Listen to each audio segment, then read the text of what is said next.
right, this is the Master Toons podcast with me, your host Jack Hayward. Our regulars George. Hello. Ryuga. Ryuga 316 at your service. Semi-regular Oscar. Sup. And some two new voices. Hey, I'm Wayne. So we have Wayne, yep, and Adrian.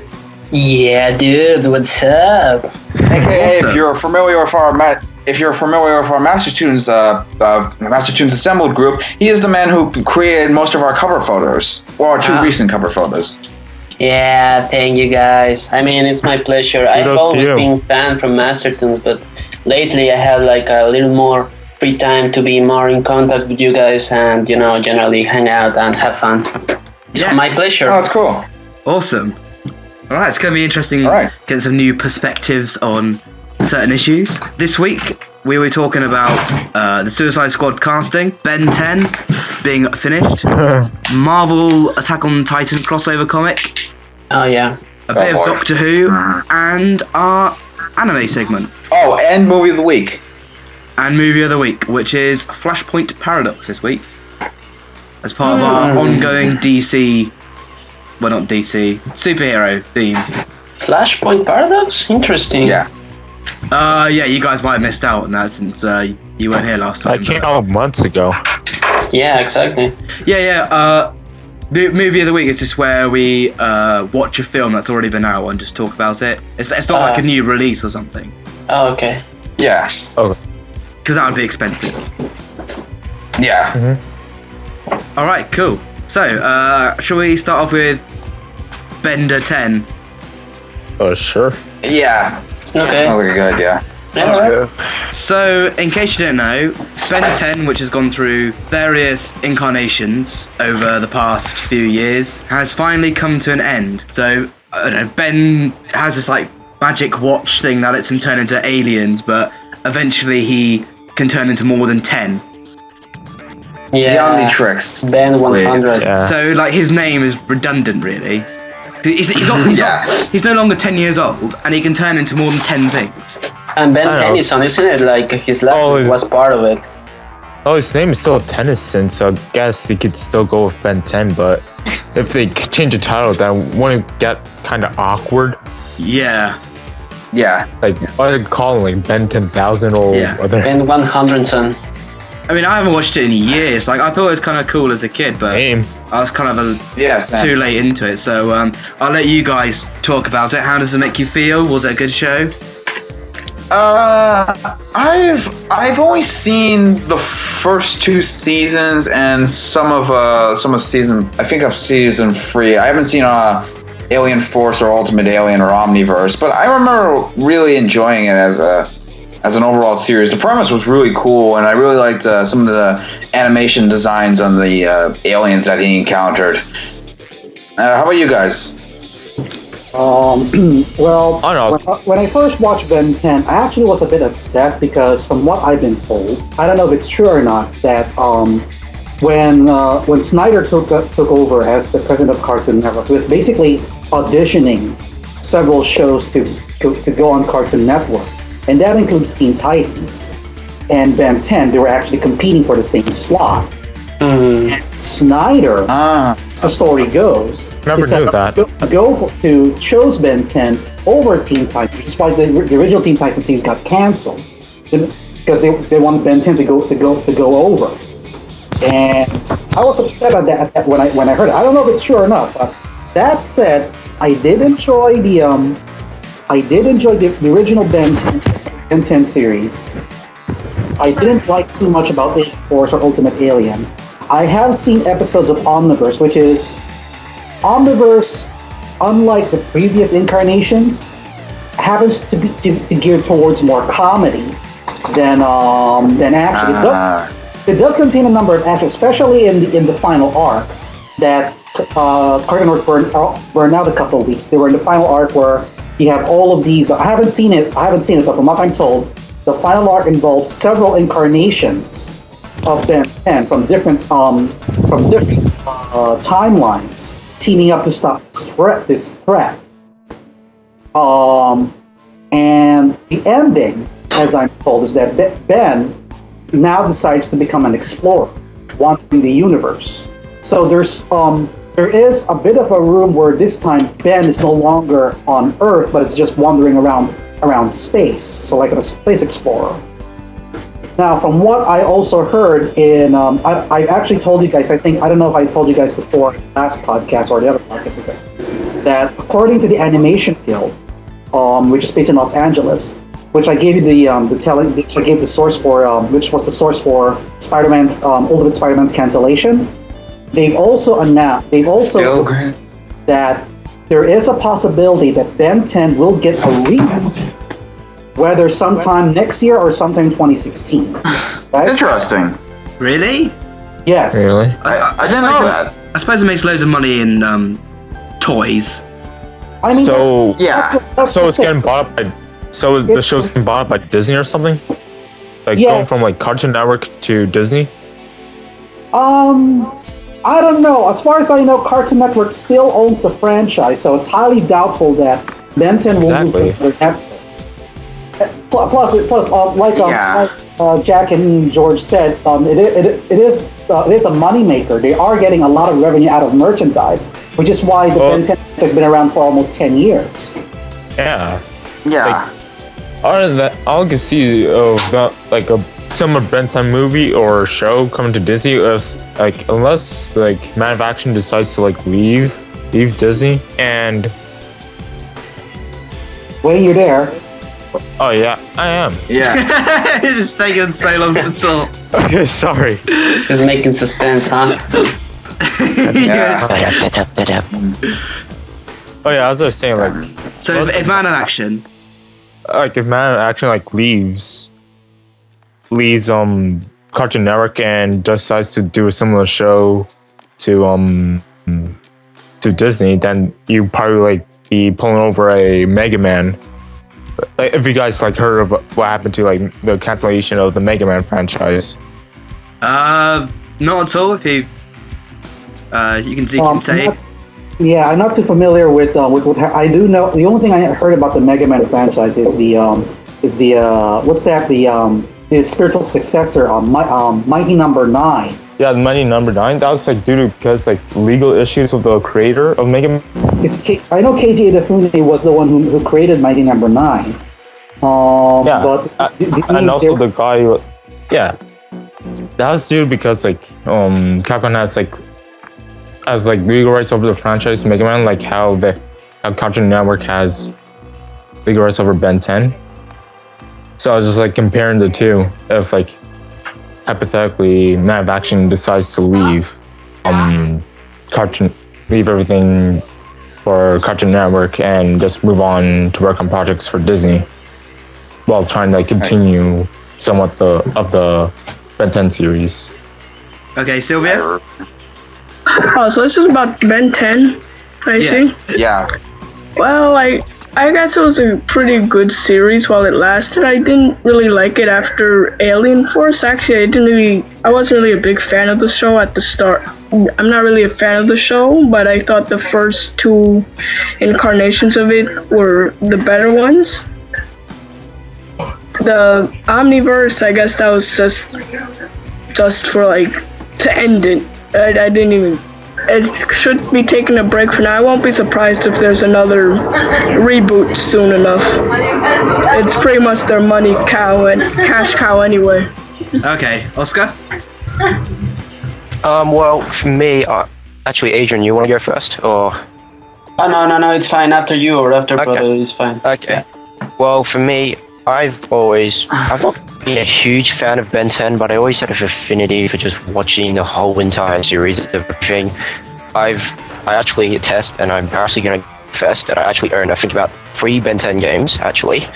I've seen the original Ben 10 series. Yes, I own the original. I've got the original, the Alien Force one. I think the first one they made with Chromosome and Humongous on the Nintendo DS exclusive. But anyway, I've seen Ben 10, the original, all of it. I've seen Alien Force. I mostly finished Ultimate up to, I believe the last arc. As for Omniverse, I saw a bit of episodes here and there, but overall, I feel like the series had to end eventually, and I think, Omniverse wasn't particularly the best of endings, in my opinion. I never really liked the show because it was based on humor. But I could see the idea of Ben, like Gregor said, becoming an explorer, which was pretty nice. I always thought Ben 10 was going to actually end on Ultimate, so I was a little bit disappointed when they were announcing that they were going to make Omniverse, and I found out what Omniverse really was, so in a sense I was disappointed, but I feel like, I mean, it's had its run. I don't believe this series will get rebooted like Teen Titan has in Teen Titan Go. I don't believe they'll have it for Ben 10, purely because I just don't think it'll get the appeal that it would. Let me add to that regarding Ultimate Alien, because even though I didn't like it, the only reason why I would consider it's because if you guys don't know, there was another show that's somewhat connected to the Ben 10 franchise, it's Generator Rex. Yeah, and Generator Rex. An actual crossover to have these two, and it was and for a crossover it was actually quite good. But when they decided the Omniverse, that also meant that any plans of adding a further story regarding Generator Rex has been pretty much been written off. Okay, Ice? I wish they continued with Generator Rex. That was a really good show. Generator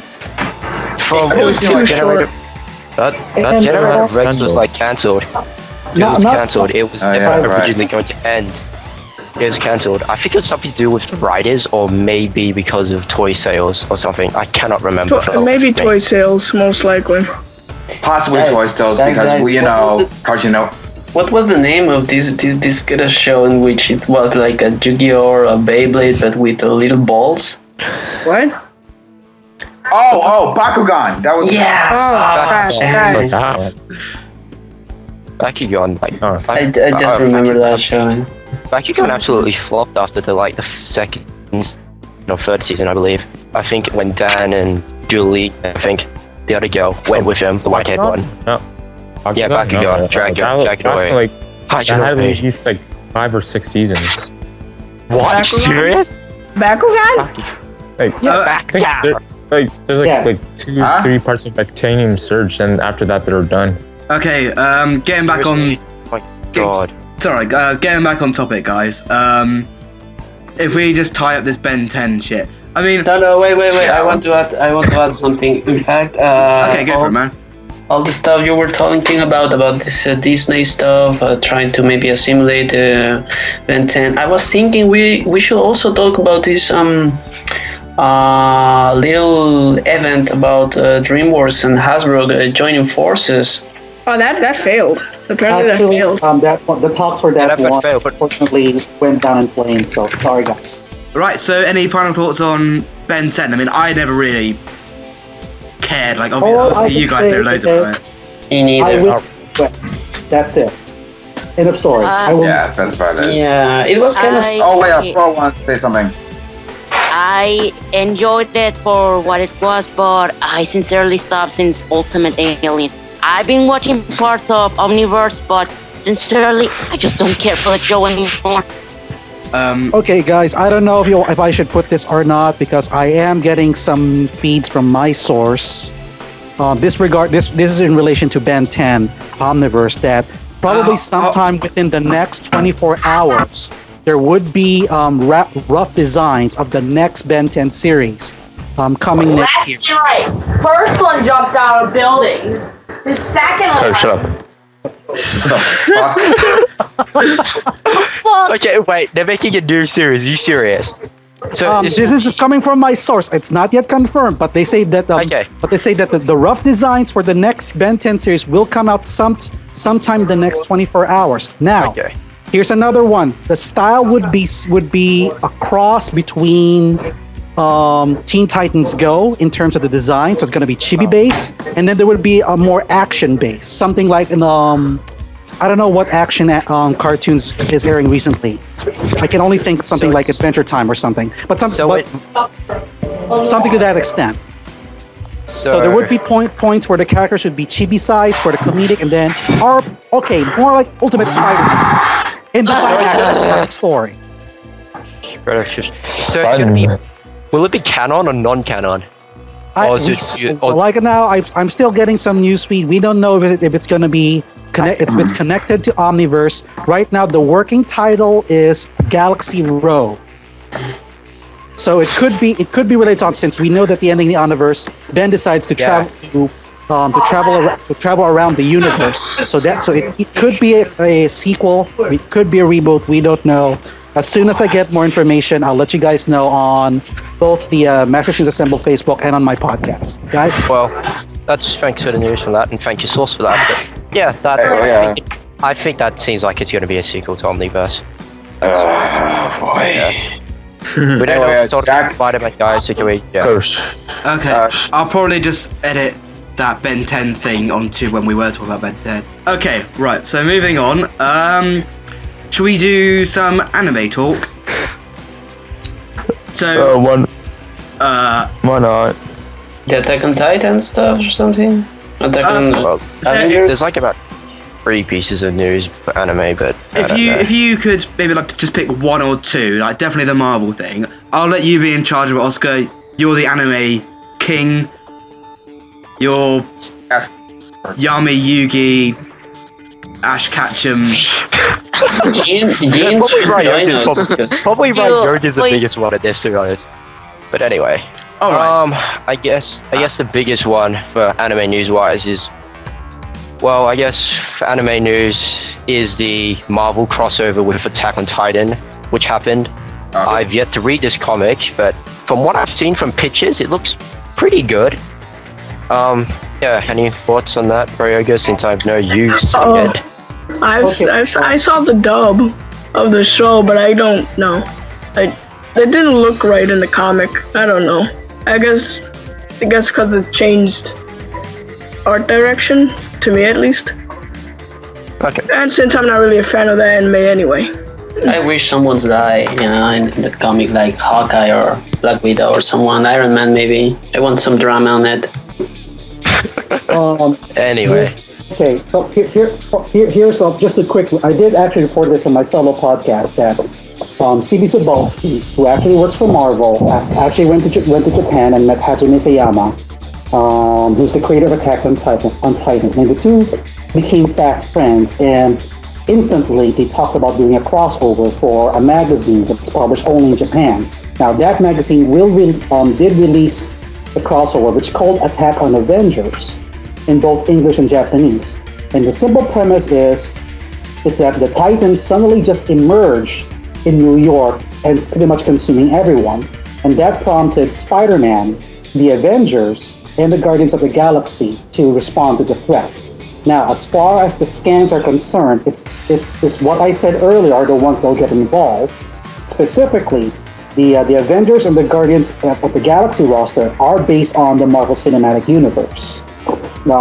So any other characters like the X-Men or probably Silver Surfer, Doctor Strange, so far they are not going to be involved in this fight.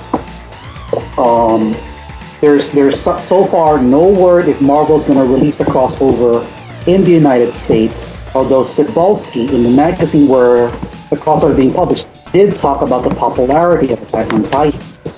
Guys? Yeah. I thought when I originally saw the concept art for it, not when it was colored and stuff in the final product, when they released that, I think that draft image, I really thought this was a really good opportunity for anime to work with. For a minute. No, sorry, brother.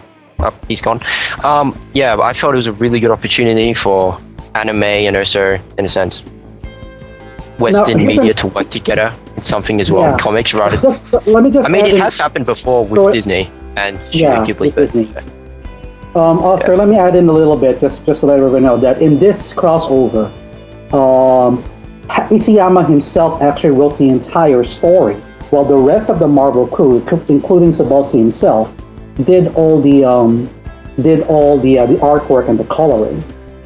Now I actually talked this on a local forum, on one of the forums online, and one of them mentioned whether or not, like you said, that this makes an opportunity for Japan and America with their publishers to work together to do these crossovers. The last time I saw a Japanese artist or manga anime artist actually doing an American work I don't know if you guys heard of it. It's Silent Mobius, which that happened in the 90s. Going forward, well, I do hope that we do see more crossovers, but more specifically, especially for those who, safe to say, who want to see a Goku versus Superman crossover, that they do hope that DC and Toei will renegotiate to do the crossover. They've actually done it before. DC wanted Superman and Goku to meet, but talks went down when Toei stipulated that they will only do the crossover if Toriyama does the entire story. And DC doesn't want anyone outside of their company to work on Superman. And so the situation will go far. Guys? Just a side note, pretty irrelevant, but you saying Goku versus Superman really does remind me of epic death battles on YouTube. Yeah, have you seen that one recently? Yeah. Mm-hmm. The ending made me laugh my ass off. It was so funny. The boot floating out of space, yeah, it was quite funny.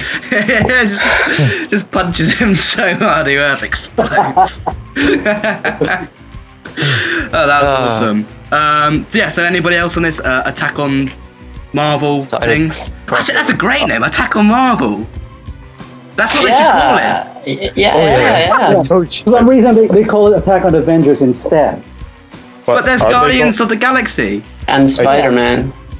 Any information about like which villains are going to be like involved as well in the crossover?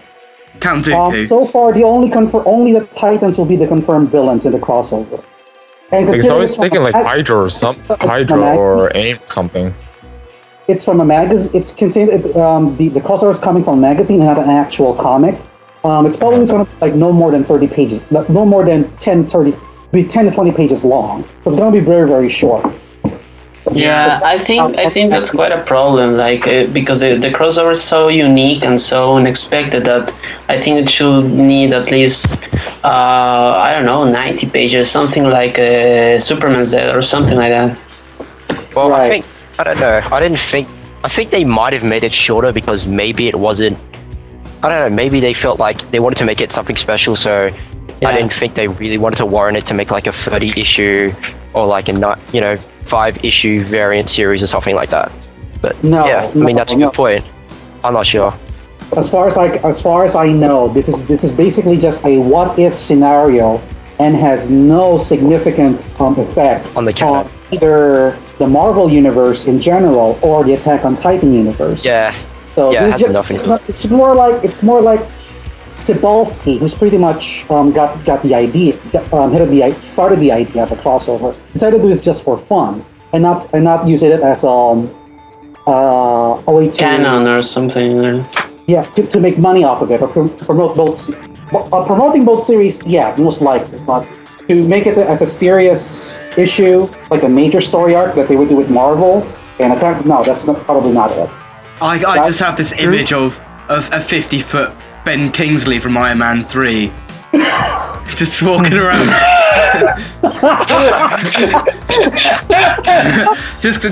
just stomped through to New York. Wouldn't go in there for a while. So I am the Mandarin. Yeah, you'll never see me come in. Well, you will because he's 50 foot tall. But yeah, exactly. Oh, they should also add the living mummy as well in the thing. That'll be cool. All right. Next anime topic. If you just do one more and then we'll move on. What else has happened in the anime world that is so important to talk about and for everyone to know? Well, there's two things, but I can gloss over. I can do three, but we can't really discuss. Well, the first one topic that's not really big is Clannad becoming a VN on Steam. It's officially made it on there as of now, and the product will come out next year. Clannad is regarded as one of the highest. It's like the best, supposedly, in anime, the best angsty tearjerker anime. It's about a guy called Ozukaya Tomoyo, who is a delinquent who finds life is very dull because he'll never amount to anything. Along with his friend Sonohara, he skips schools and plans to waste his high school days away. One day while walking to school, Tomoyo passes a young girl muttering quietly to herself. Without warning, she exclaims "Ampa," which is a popular Japanese food, which catches Tomoyo's attention. He soon discovers the name is Fakura Nagisa, and she exclaims she likes things in order to motivate herself. Nagisa claims they are now friends with Tomoyo, walks away, passing the counter as if nothing. So that's pretty much a synopsis of it, in a sense, but pretty much all this, it's pretty much about how this delinquent guy and the girl that I said, Right. and so, like, sort of their relationship, and how it's basically about them making a drama club, and with all like the drama and stuff about it, like the girl, apparently she's like, if I remember correctly, her character is very susceptible to sickness, and that is why she's like never participated in school activities and everything. But yeah, we can discuss that, or we can discuss. Just I mean, So it's like just very briefly. classic story like of like a big giant guy who's like really stupid, and a small girl, but a small person, but really small, but weak and frail and sick. Yeah. Okay, so Yeah, I mean, it's based on the VN. There's like a TV show animation and stuff of it. I actually haven't seen this, so I don't really have a lot of thoughts in general. But yeah, it's pretty popular apparently. So yeah. Okay. Any brief thoughts on that?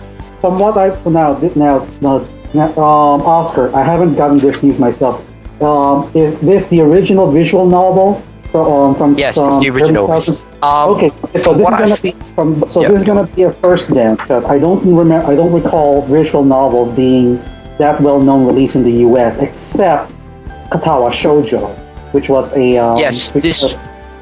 but an original made by the people of Fortune. Yeah, I'm using both.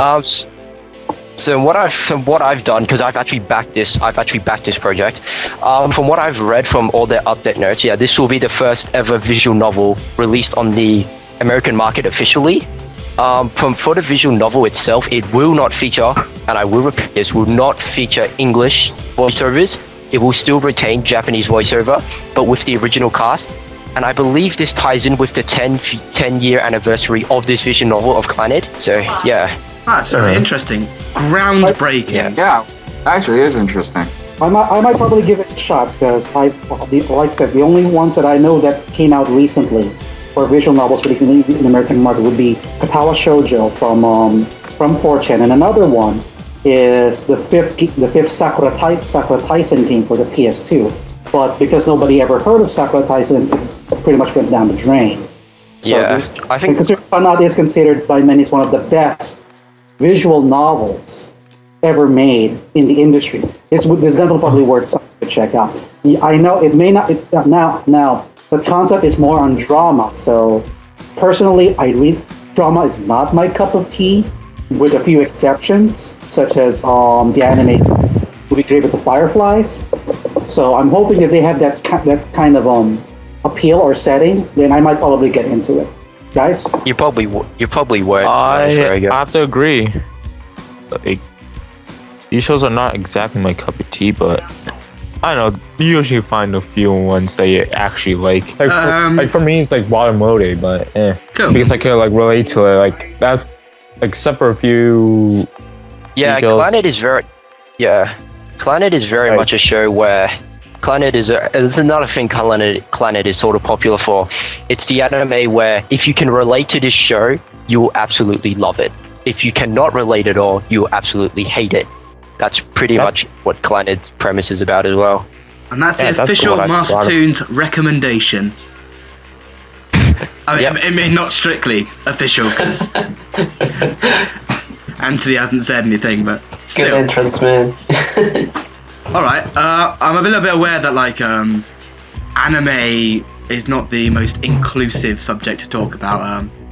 I think we've got, like, 3 people here that know everything, and about 8 people that are like, okay.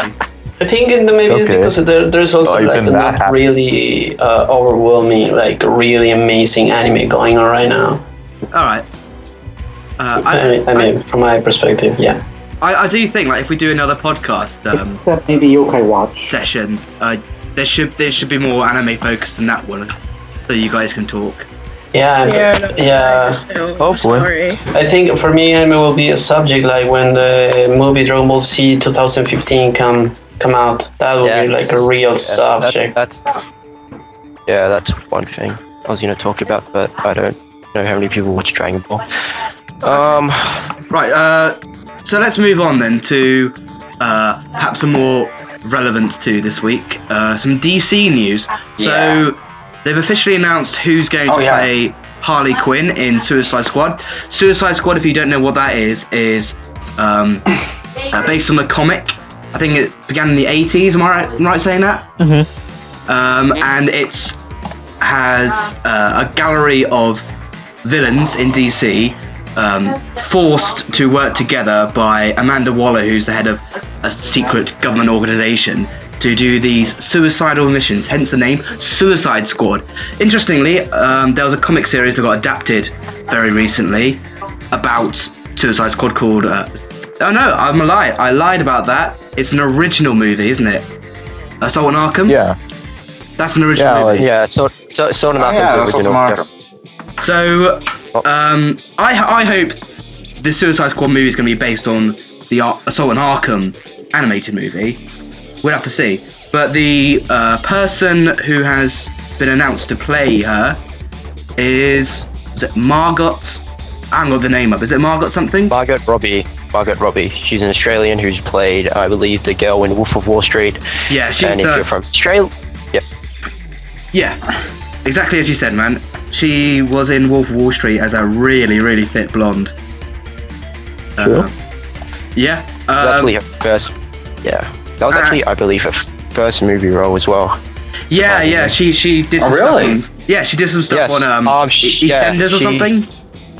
She originally came from a TV show in Australia, TV drama called The Neighbours. She played a character called Donna, and then she moved to Hollywood in order to get roles in movies, and that was her first role, Wolf of Wall Street, and she performed absolutely well, which was really surprising for her. She was fantastic. And another side note as well. Yeah, you got it hasn't been 100% confirmed, but circling another very prominent role as the Joker, Jared Leto, who's done a whole host of things recently. Did he win that Oscar for Dallas Buyers Club or nominated? Holy crap! Yeah, that was an outstanding performance. I believe he got nominated for it. So I think they won it. Yeah. So he played was it a gay trans not trans. Oh, he was a transvestite in Dallas Buyers Club. Thank you. Yeah, and that was very, very well performed, I must say. I actually have my own experience with him, and it's the movie that actually got me interested in the idea of him playing the Joker in what is probably the most overlooked sci-fi movie of the last decade, Mr. Nobody. If you haven't seen it... Man, that's a really, really good movie.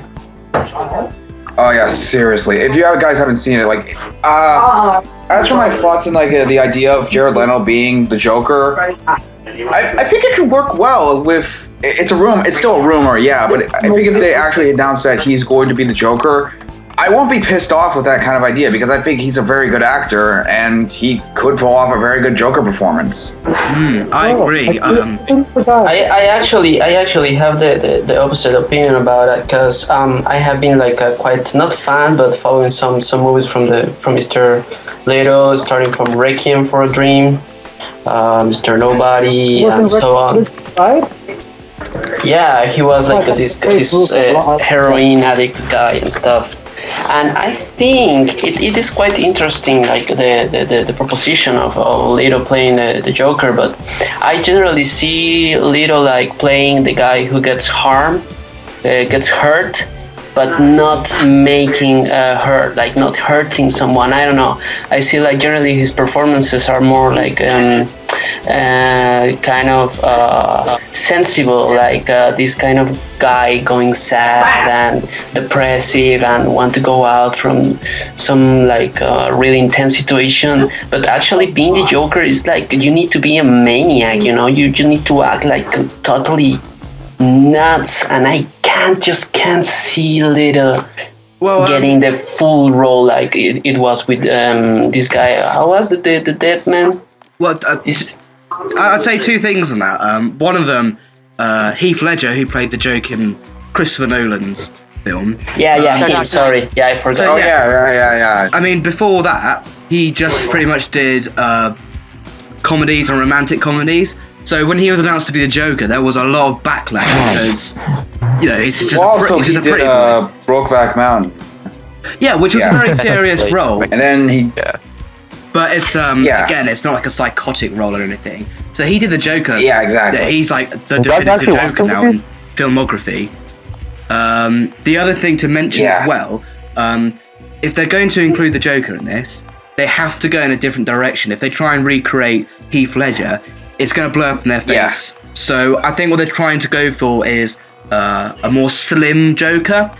Kind of like Jim Carrey. Oh no, not Jim Carrey. No. Okay, it's more like I think you mean Riddler, actually. No, not that. Oh yeah, I think that could work. So they're trying to go for a smarmier, kind of skinnier kind of Joker. Almost the Troy Barker. Is it Troy? Is it Barker? Isn't it? Troy Barker. Yeah. Yeah. Who I don't especially rate Troy Barker Origins.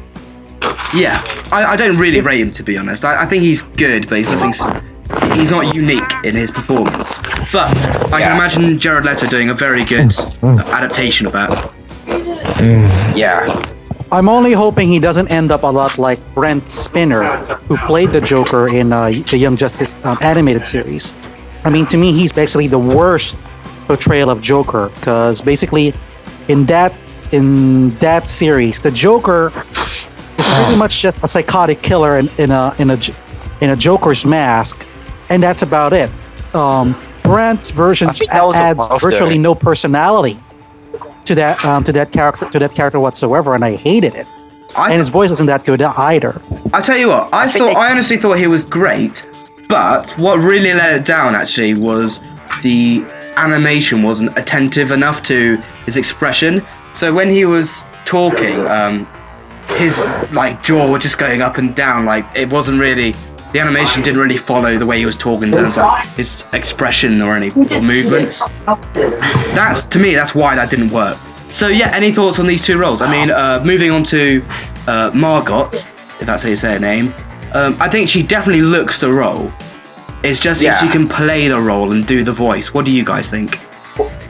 Well, she was really, really, really, really, really good in Wolf of Wall Street is the thing, but I'm not. That was more of a slutty wife kind of role. I'm not sure if she can pull off. I think they might go for the slut route with Harley Quinn, but I'm not sure if they'll go like in Wolf of Wall Street level of that. I hope they don't. That's missing the character. I think it all depends on. Yeah, exactly. I mean, you're taking an awesome character like that. If it was like playful kind of stuff with like the Joker, if they cast Jared Leto and that kind of stuff.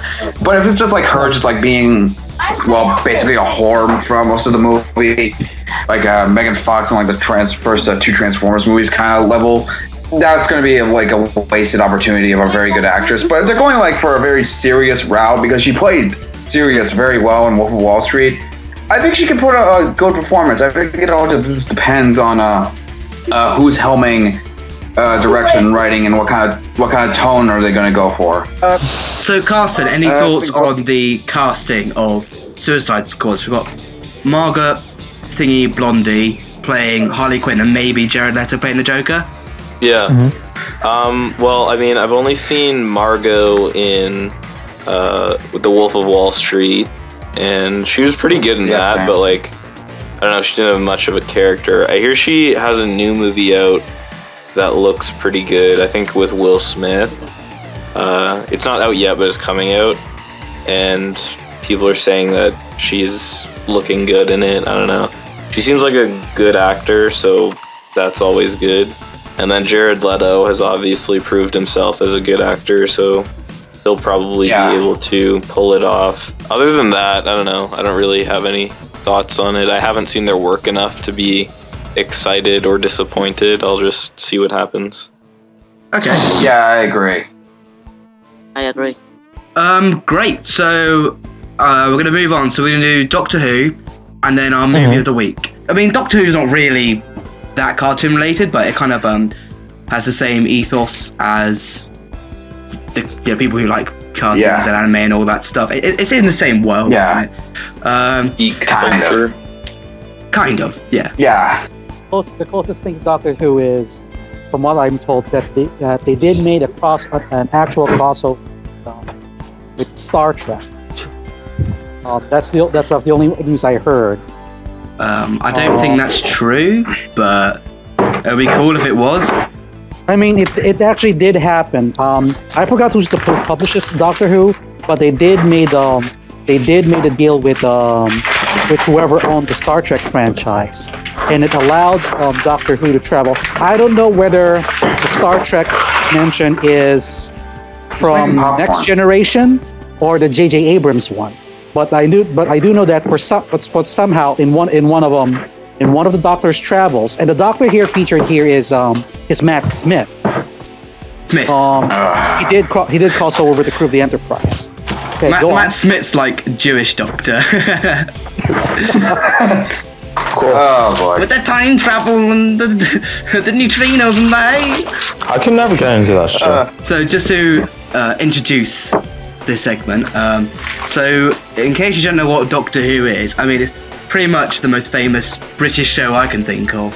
So it's about a Time Lord called the Doctor, who travels around in a spaceship called the TARDIS, which is essentially a blue telephone box, and has usually a female companion and have all sorts of adventures with Daleks and all that.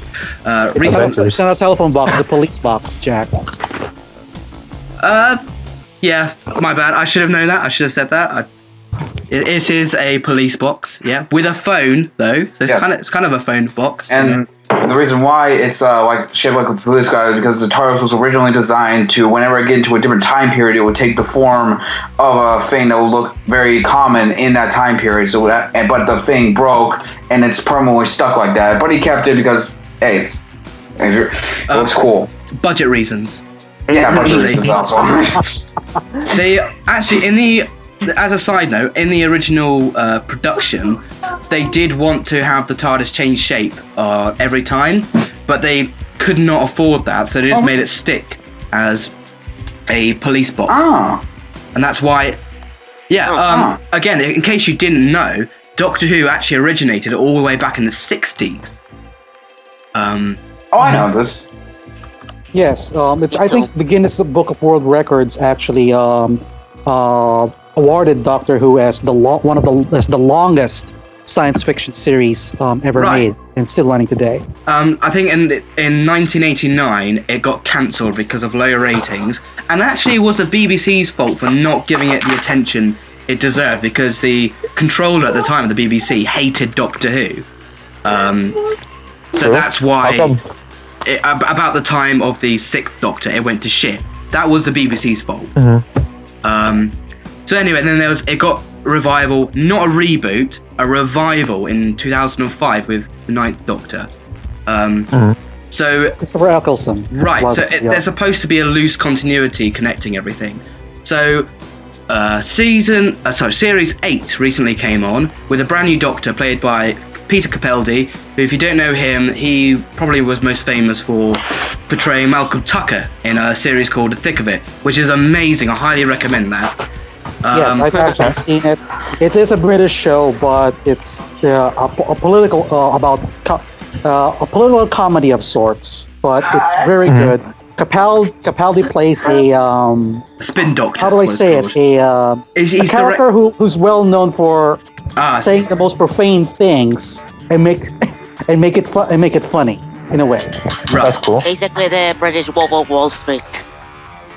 Yeah. Well, not sort of. Salt. With less hookers, really. Yeah, less hookers, cocaine, with heroin, dicks. This is a good description of the show, I think. Yeah.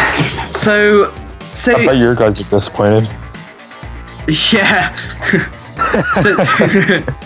So Series 8 just finished. Personally, for me, it was a very mixed bag. What do you guys think? Who's seen it? Who's seen the whole thing? I've seen the first half of this season. Okay. I've only seen one episode. All right. I was busy with school, so I couldn't like see much shows. So I don't know. Maybe I'll like during my break, like Christmas break or something. I'll probably like check it out. All right. So I'm kind of the field expert here, so I'll speak. For me, the reason why it was a mixed bag was because there were a few episodes that were good, and there were some great moments in it. But on the whole, there is a lack of cohesiveness, and that is the head writer's fault. The showrunner, Stephen Moffat. Moffat. That's how we say it. That's how we say it all politely, pal. So, just a small recap. So, when Doctor Who first started in 2005 in the revival, the head writer at that time was Russell T Davies, who was a massive fan of the show. So he wrote for 4 series and a few specials. And it really comes across in his writing, like all the references to the old show, how he lovingly maintains the continuity and all that stuff. Stephen Moffat wrote a few episodes for Doctor Who in that time, like the much acclaimed Blink, The Lonely Child, The Empty Child rather, Silence in the Library, and others. So when it was announced that he was going to take over the show running, everyone was really excited because he's a very good writer. But the problem with Stephen Moffat is he sacrifices continuity for the sake of his own plot, and he leaves plot holes. And he said to himself that he doesn't like trying to explain plot holes. He thinks the fans will do it for him, which is just fucking lazy. It really pisses me off. Oh man, that sounds so familiar. That thing is actually seen in the very, very first episode of That's lovely. Of Series 8. When I forgot her companion's name, Jenna Coleman's character. I forgot what's her name again. Clara Oswald. For some strange reason, isn't familiar with the Doctor's regeneration, despite the fact she had time traveled to meet the previous Doctors. Right. When she was still with Matt Smith, which is the previous Doctor. So at that point, Clara should have already known that this Doctor can regenerate to different forms. In fact, it was Clara who actually helped Matt Smith regenerate to the next incarnation. And for some reason, in the first episode, which actually turned me off completely with the series, is that for some reason she's not even aware that she was that he can regenerate for some reason and cannot change back. Well, I think that's not to me. Doesn't the Doctor explain this to them? Well, like I remember, I've only seen the 2 seasons of the Regenerated series, or however you pronounce it. Wasn't there like key points where he explained it before he was going to regenerate, and he explains this to them? It's like the first thing that comes to his mind. He gives them the backstory of what he is, what he does, how he works. Yeah, well, I can explain that. To me, that's not really a plot hole. I mean, it is kind of a reaction you wouldn't so much expect. But bear in mind, like Clara and the 11th Doctor were very close, so he was kind of like her doctor, right? So she was more afraid of this unknown figure because the same thing kind of happened with Rose when her doctor regenerated. To me, the continuity aspect is just it's not even kept over from like the 60s or 70s. It's in the revival show. So to give you an example, in Series 1 of the revival episode, there's a really great episode called Father's Day where Rose creates a paradox by saving her father when he should have died, right? And there is a moment where she touches her past self, which something bad happens, right? In the 50th anniversary, which is aired about 4 or 5 years later, the Doctors shake hands and nothing bad happens. Not to mention the Christmas special with Michael Gambon, he hugs his past self. Nothing happens. This isn't something that happened like 40 years ago. It's very recently established. You can't touch your past self without something bad happening. And he just blatantly ignores it just for the sake of his own story. Right. Yeah. Really, and all it would take is one line. Even if it's complete bullshit, like the Doctor could have said, time is more easygoing here, or the TARDIS has done this. That's just or it's like, it doesn't work with Time Lords or whatever. Yeah, it would be so simple, just one line, but he's so lazy and just, oh my, I haven't heard something that lazy since, like, but granted, it's actually kind of smart because he's getting more hardcore fans to get engaged. In a bad way. In a bad way. Yeah, like everyone hates it. True, but if people are getting into it. But in a bad way, like people want him to go. I want him gone now. I didn't want him gone last series, but I'm just sick of him. Really? I've only seen the first half of the most recent series, but I like it a lot better than Series 7. Like, it's like a double-edged sword, if you sort of think about it, but more like you're stabbing your own ass, so. Yeah. I mean, Carson, do you know who Missy is? No.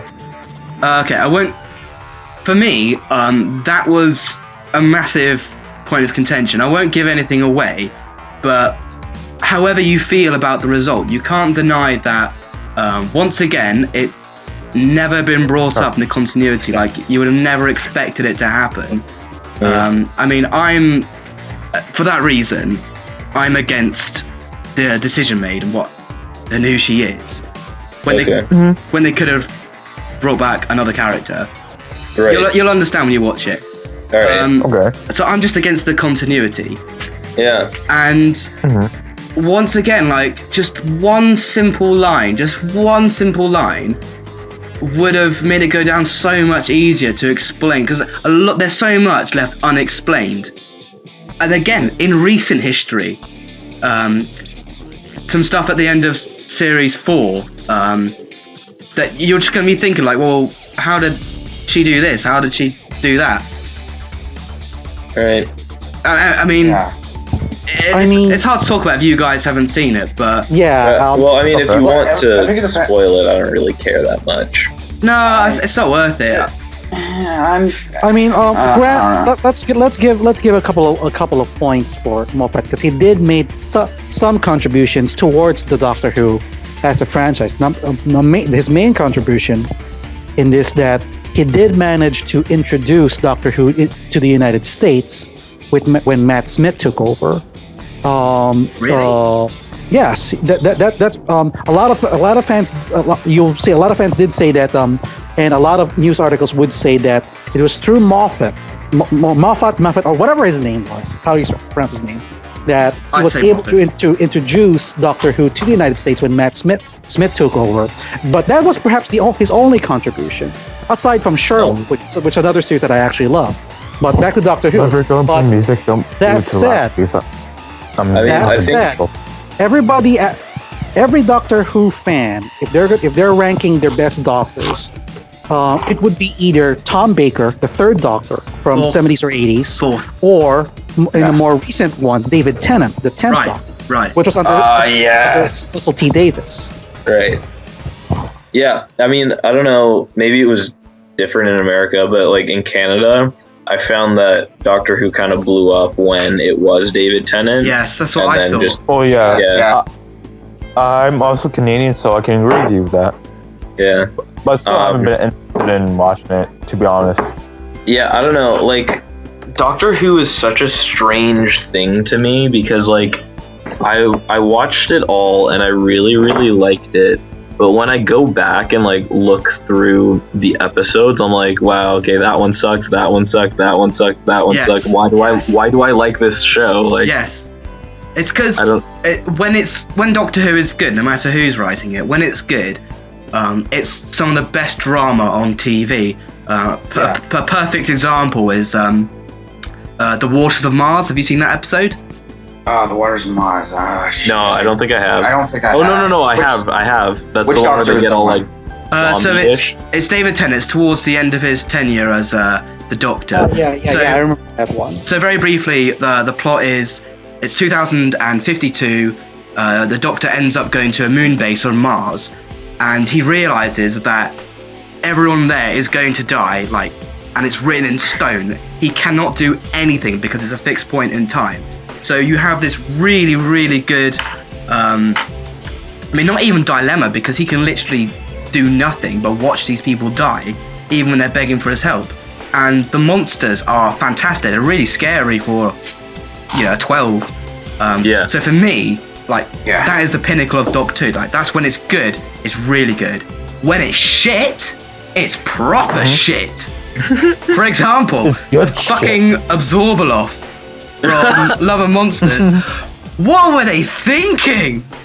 I don't know. And like the thing is like before, it's not a bad episode until you get to the last like 5 minutes, and it's just like, what the fuck? I can actually explain the backstory of that very quickly. There was BBC. Go nuts. BBC yeah, it was a contest, right? Yeah, and the child won, and he drew the Absorbaloff. But the Absorbaloff he drew was nothing like what was on TV. He imagined the Absorbaloff to be this massive monster, like the size of a city, that the Doctor had to fight. Love and Monsters was a cheap episode that they didn't have a lot of the Doctor or Rose in because they were busy filming other shit. So they had to be... It was a very limited episode in that respect. And then, for some reason, they thought, we'll put the Absorbaloff here, and Peter Kane can play him with a loincloth and a fucking cane. It makes no sense. Like, What? I kind of liked seeing how like the Doctor affected like people, Right. you know, in the real world. But then like all of a sudden, like the last 5-10 minutes of the episode was just like, what the fuck is going on? And then the chick becomes like a tile on the ground, and then they start dating. Oh, and that episode. And then there's the fucking It's sick. blowjob joke, and I'm like, what is going on? It's actually a fate worse than death, if you ask me. Like, you have to not only be a face on a stone Oh god. forever, a blowjob. but you have to give head for the rest of your life. You have to watch everybody you love, including your beloved boyfriend, die. Yeah. So What's going to happen in 1,000 years' time? So what I get is she's a living glory hole. Exactly. Yeah. That's such an apt description. Yeah. Oh god. That's Yeah, it just doesn't make sense. Oh yeah, had to remind me of that. Oh god.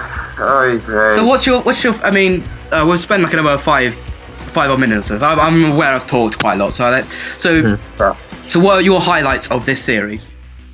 I really liked the first episode. I thought it was a little light on story, but I liked seeing the characters interact.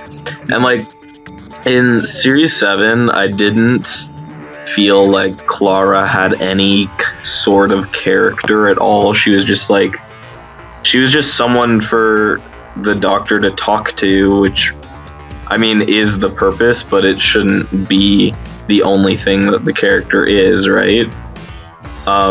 And then all of a sudden in the first episode she had, you know, a personality and a character to her, and it carries out through at least the half of the series that I've seen.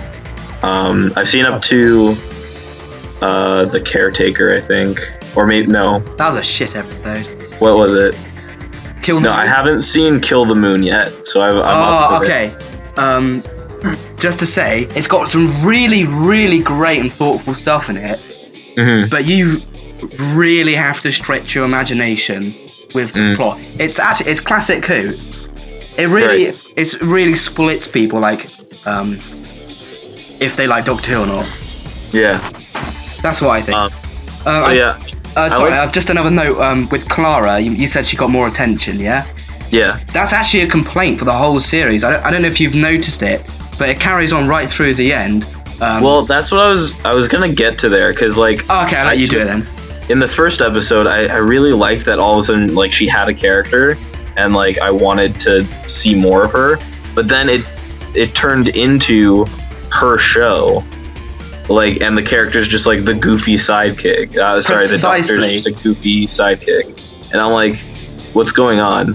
And I mean, I like what Peter Capaldi is doing with the Doctor, but I also think he has become the sidekick, and that even was happening before with Matt Smith. Like, he was becoming this child and this like sidekick, and they kind of, I don't know, they were kind of walking the line with Matt Smith, and now it's just they've just gone full tilt and it's not the Doctor's show anymore.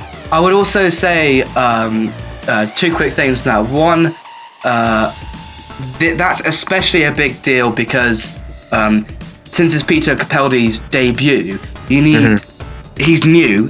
Some people have never seen a Time Lord regenerate as well. They might have just started with Matt Smith, so they need to be, and he's quite old as well. I mean, I'm fine with it, but some people have only been used to a young Doctor. So you really need to sell it, and because it focused so much on Clara, the Doctor got sidelined. He didn't have enough room to grow. Yeah, I agree. I mean, Listen was really great for that, and so is Kill the Moon. I don't know. I didn't really like Listen all that much. I liked the Doctor in Listen, but it just didn't make sense to me what they were doing. I would also say this series finale. I mean, whatever you say about it. His Doctor gets some really great moments, and you finally learn, like, he's the Doctor, you just accept it. Like, he has so many great moments in that. I mean, he gets a lot of room. I think the same thing kind of happened with, like, Matt Smith, because, like, when he first came in, he was all, like, goofy and weird, and I was like, why is the Doctor, like, this child that needs to be taken care of? But then, like, he kind of grew into this like badass kind of character. Yeah. And so I feel like that can happen, but I don't know. It's just strange to me that like they built the character up only to bring him down again, like immediately. Also, what do you think about Pink? I have no idea how I feel about him. Once again, I think he's vapid, a dullard, really sucks you out of the sci-fi universe. But again, in the season finale, he's really good in that. And this is my main problem with Moffat. Like, he can write a good opening, gets you interested, a good finale with some plot holes, good drama, but everything in between, he has no quality control, and he has he focuses the absolute minimum on any story arc. Like, so Jonathan Glazer wrote those few episodes.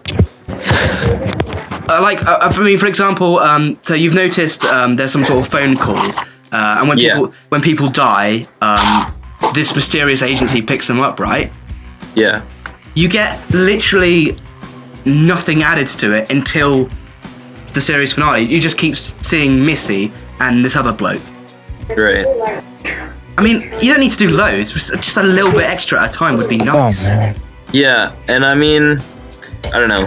I like, with going back to Pink, I like the fact that he like was a soldier, and you get that like tension between him and the Doctor, because like the Doctor was the soldier and blah blah blah, and he doesn't like guns, and so you get that, but you don't get enough of it for it to be worth it for me. Anybody, any thoughts? None. I will say I like the tone that they went for. It was more like, I don't know, it was a little darker, not in like content, but just aesthetic. Yeah. And I liked it. The finale's really dark, actually. Yeah. Yeah. I'm not going to give anything away, but I would say it's one of the most dark and morbid episodes of the Revival series.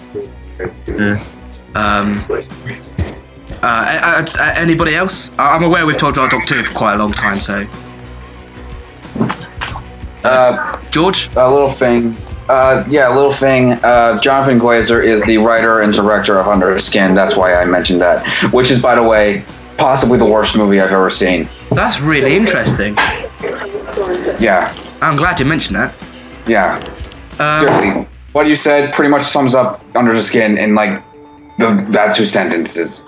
Right. Anyway, as for my thoughts on the Doctor Who season, the one episode I did see was the one before the finale. I watched like the first 5 minutes of the finale, but then my computer crashed on me and I forgot the site. I liked it. It was the one was when it turns out that it's I'm not gonna spoil it, but it turns out one of the old nemesis of the Doctor is actually alive. And I thought it was really cool, like what they were setting up for the next episode. And I thought they had some decent build-up, and it reminded me a little bit of why I really liked watching Doctor Who originally, because I was like obsessed with Doctor Who for like a good amount of, I think a few months when I watched the David Tennant and I forget the other guy, David Tennant, those seasons. Eccleston? Yes, that's him. Oh man. And my favorite Doctor, by the way. Oh really? Christopher Eccleston. Yeah. Yeah. We'll wrap that up. After you finish talking, George, I'll just ask people who their favorite Doctor is. So. Oh yeah. Anyway, I'll probably finish the season as if it comes to Netflix and I catch up on the series. But from what I've seen of it, it seems like it's a good enough show. But I've heard, I do hear that it's like very, very hit and miss as opposed to like some other seasons. But when you really think about it, like there are like a lot of Doctor Who episodes that aren't that good. Like you said, that aren't that great. When it's great, it's really great. But when it's bad, it's like the Love and Monsters.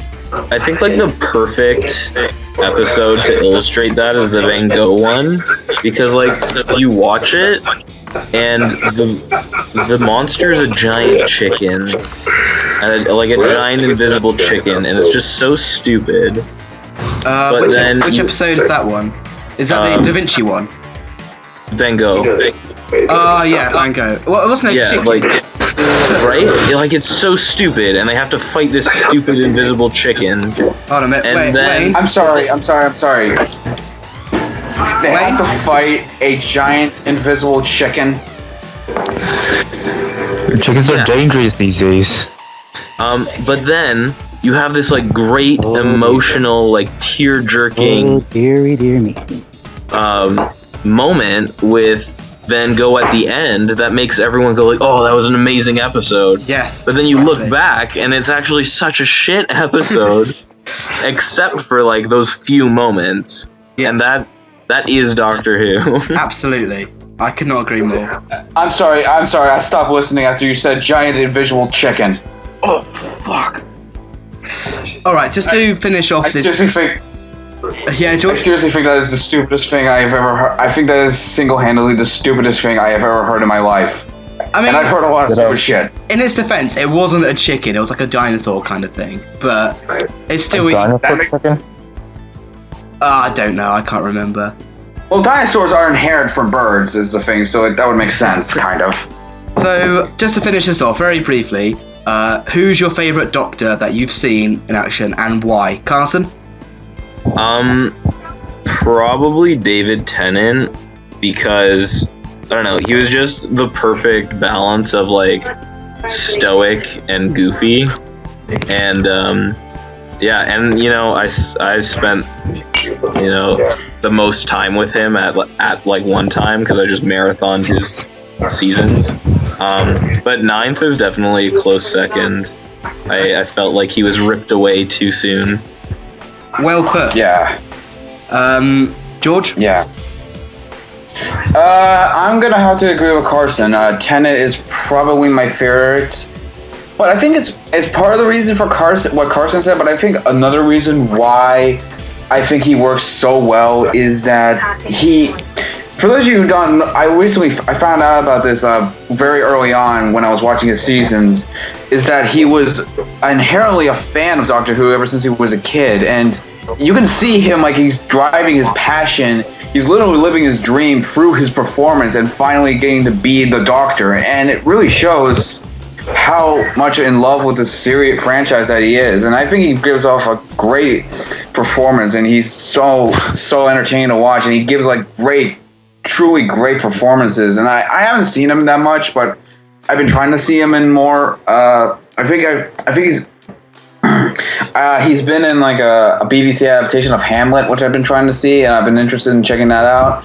Have you seen that's good, in Grace Point? I have not. I have not seen Grace Point. Also, check him out in a BBC a BBC drama called Einstein in Eddington, sorry. Oh. So that's about in the 1920s, I think. Yeah, early 1920s of Einstein trying to prove relativity and Eddington being the one who proves it and all the complications with that. It's actually really good. He plays Eddington. Andy Serkis, interestingly, plays Einstein in it as well. Interesting. Anyway, that wraps up my thoughts. Oscar and/or Ryoga? Anybody else? Well, Ryoga? I never. Sorry, Oscar then? Well, I never was really, to be honest. I've not really liked Doctor Who. I mean, I can see why it's good, but it wasn't my cup of tea. I didn't really enjoy it. But from what I've seen of it, I've got to say I've just liked David Tennant's Doctor, the 10th Doctor. In a sense, he kept me very, how can I say, very entertained. He actually made me want to he actually made me enjoy the series. And and made me sort of get past the stigma of hating the show. Well put. Ryoga?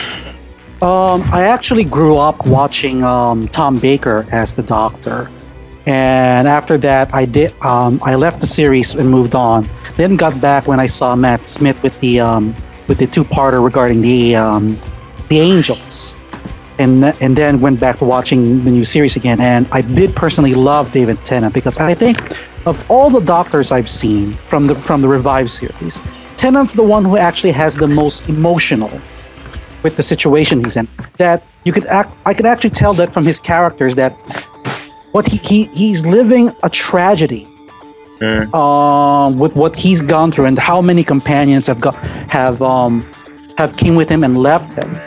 So that's actually so I put him at the top along with Tom Baker, and the third would be the second Doctor, Patrick Troughton, because he's the funniest Doctor. That's a really interesting perspective. Yeah. All right. You were going to start Doctor? So just finishing off Doctor and then movie of the week. I'm aware we've run over it. So my favourite Doctor, I said earlier, is the 9th Doctor, played by Christopher Eccleston. For this reason, I had no idea about Doctor Who until the Revival series came on. My mum made me watch it because she was a really big fan. And when I started watching it, I can't remember how old I was, but I had never seen anything like it. I was really engrossed. And Christopher Eccleston just, you say the 11th Doctor, David Tennant Doctor, was stoic. I'd say he's more heroic. The 9th Doctor is stoic. He's got very stern. He carries the weight of what happened heavier on his shoulders. I really like, he's kind of more anti-hero than the other Doctor. Yeah, I just find that he's more darker than the other Doctors, and he actually had like a better quality set of episodes. I think it's, to be honest, I think I unfortunately have this nostalgia bias, which I normally hate nostalgia being the reason to like something, but I really can't help it. I've never seen anything like it. I'd really like David Tennant though. I agree though, because like, I mean, even, I don't know, it's like, sorry. I started talking before I knew what I was going to say. No, I kind of agree with like the nostalgia thing, but it's weird because I watched it all together at the same time, like both the 9 and the 10 and the 11th all together, but yet I still have this like feeling of nostalgia attached to 9, and it's the strangest thing. Right. I also thought the writing was very good for him, especially introducing all these ideas such as time travel, laws, and regeneration.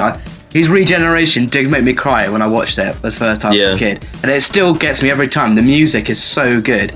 David Tennant is extremely likable. I really do like him, but I just kind of prefer the 9th. For the reasons I said. You know what? You may have swayed me towards the 9th.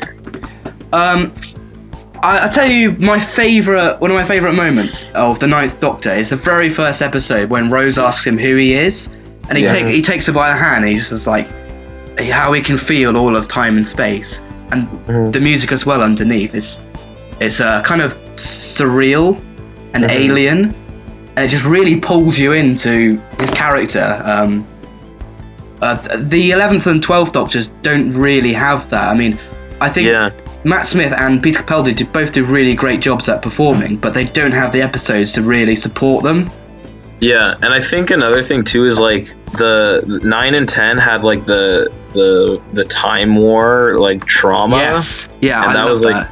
Yeah. There was a really like deep kind of aspect to both of their stories, whereas 11 and 12 don't really have that baggage. Yeah, survivor guilt. Survivor's guilt, yeah. With the classic Doctors, I haven't watched them all, but I've seen quite a lot. Tom Baker obviously is absolutely amazing. I think if he was in the revival series today, he may be one of my favourite Doctors. But the problem with him is because it's the classic series, the production is a lot cheaper. I'm not so keen in the way it's shot. It's more soap opera. The music, some people prefer it. I don't really. I think it's kind of cheesy, and that basically sums up. The classic series is more cheesy and dated, and unfortunately, that works against him. That's my thoughts. Yeah. All right. Sorry for getting this Doctor. Where we talked about it far too long. I'm so sorry. Yeah. No worries. That's what would happen for us. I think if I were to do anime, I'd absolutely get carried away.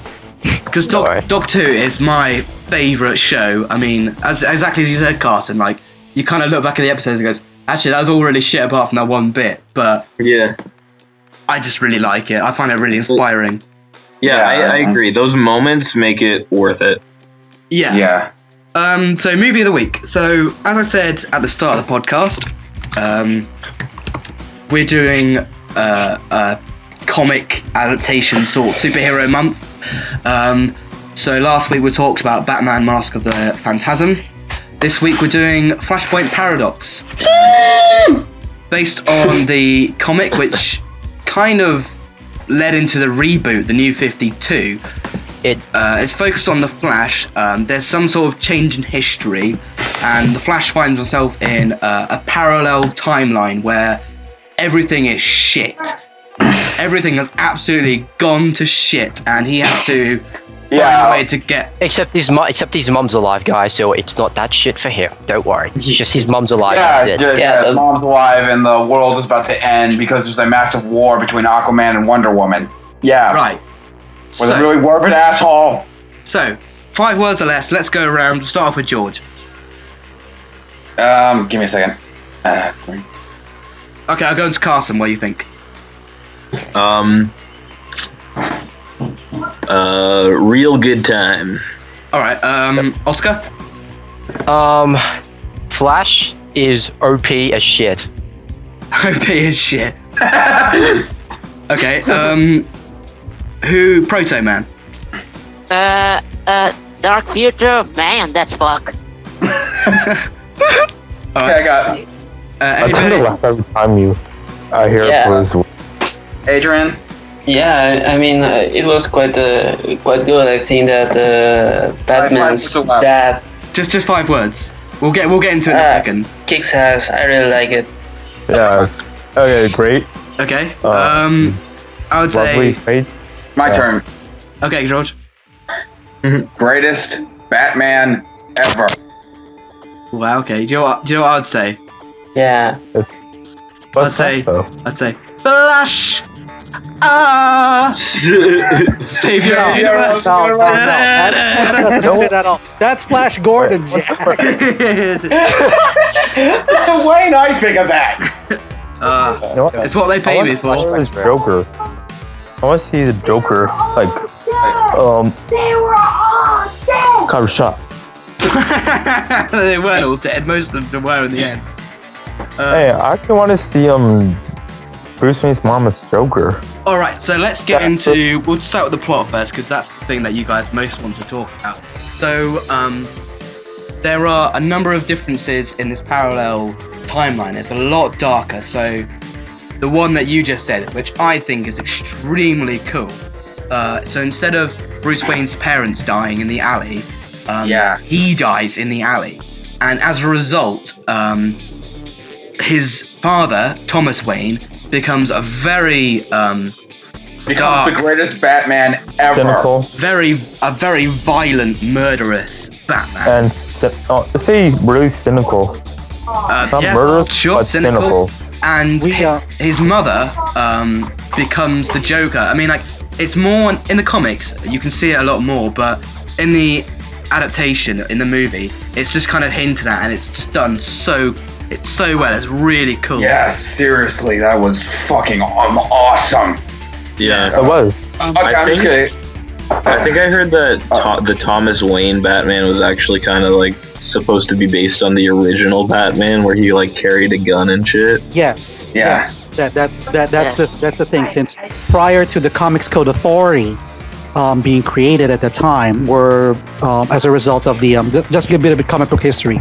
Prior to the Comics Book Code Authority, there was some guy who lobbied to the government saying that that somehow the violent nature of the comic books, which is popular at the time, was a factor in driving young kids and teenagers to violence. Yeah, I think his book was called Seduction of the Innocent or something. Yeah, like seduction, something to that point. So as a result, the Comics Code Authority was created to make sure that certain aspects, certain contents on the comic have to be censored out because they find it appropriate.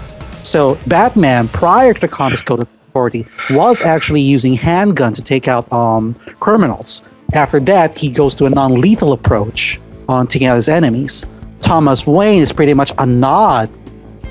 Thomas Wayne, rather, in Flashpoint, is a nod to the original Batman prior to the Batman we know today.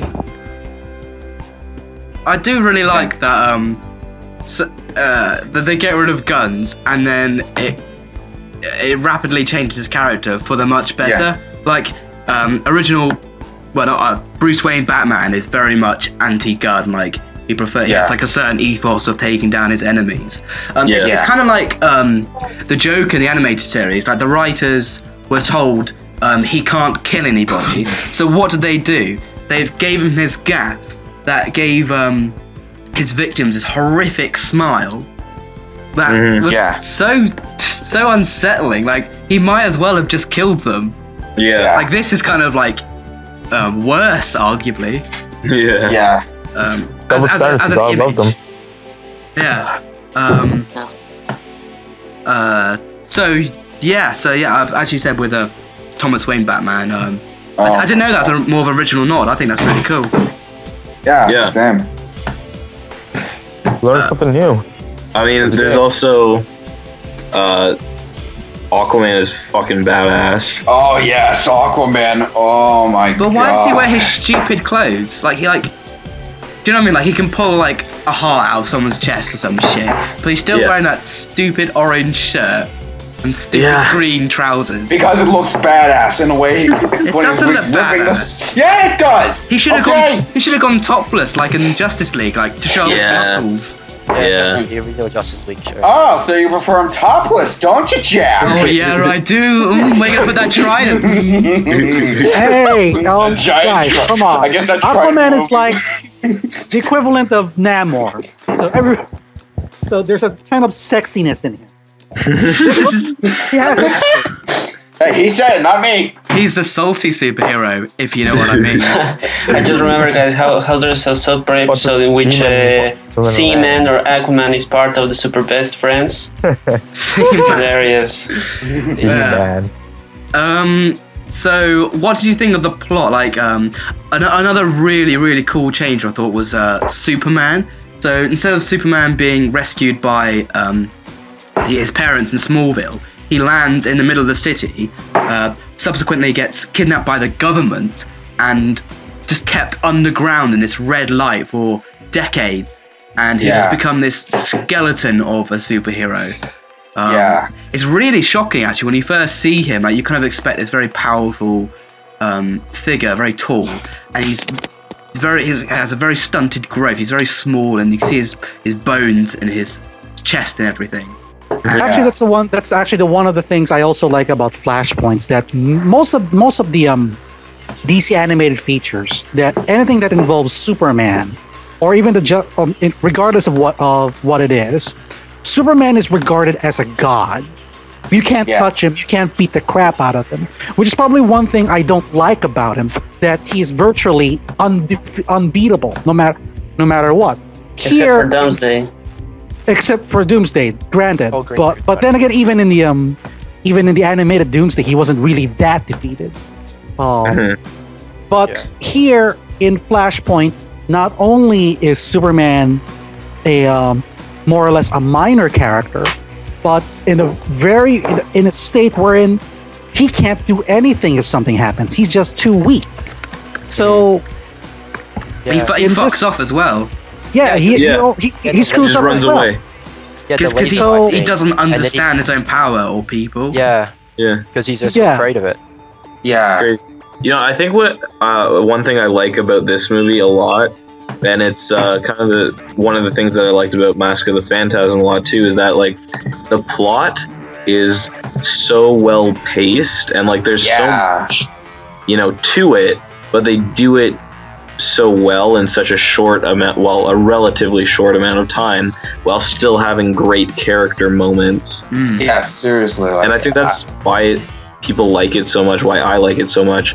Yeah, because same. sometimes you get other movies like, I think a good example is Justice League War, where there's really no plot, and there's some character moments, but to be honest, I was disappointed with them. But they make up for it with the action. So I prefer the more plot-driven, character-driven pieces, and I think that's why it's so successful.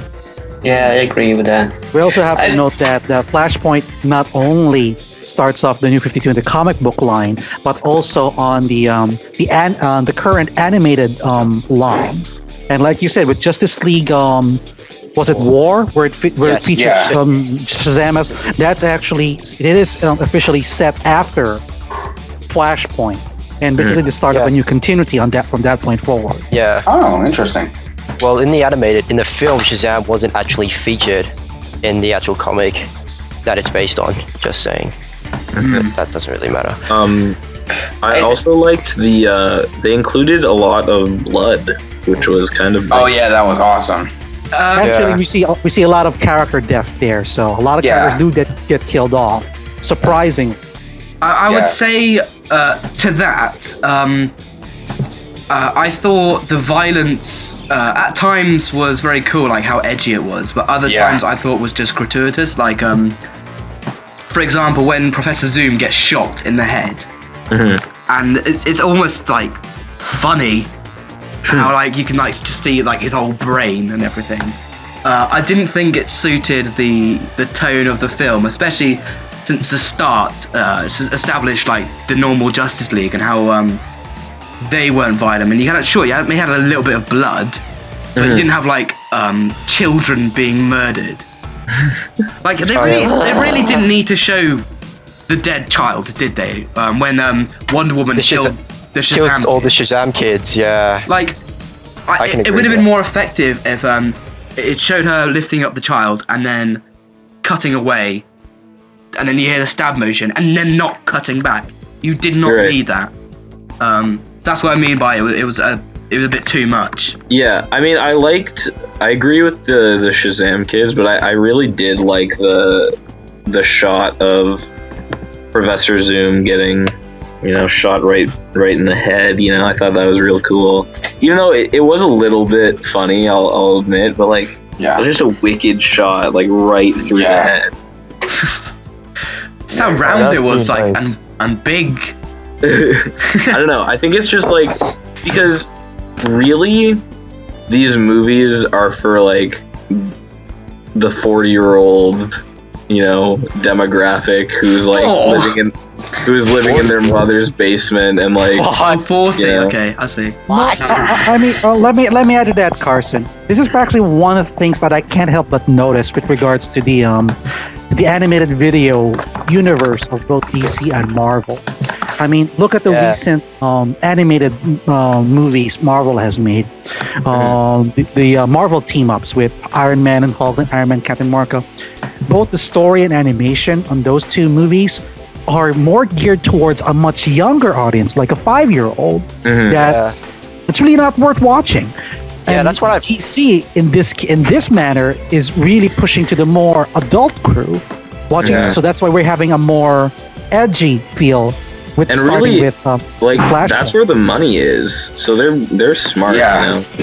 Yeah, that's what. Yeah, I that's agree. what I've always said Because that. sure, you might not be able to play it on Saturday morning, but you're gonna get the people actually going out and being like, oh, you know, going to Walmart and buying the DVD or, you know, whatnot, or renting it on demand. Like, whereas with Marvel, if I'm a parent, I'm gonna be like, fuck that. Like, I'll go just buy you some cartoons like the Justice League or something. I'm not gonna pay for this stupid Iron Man Captain America team up. Like, you know what I'm saying? Yeah. Yeah, it's a good view on it.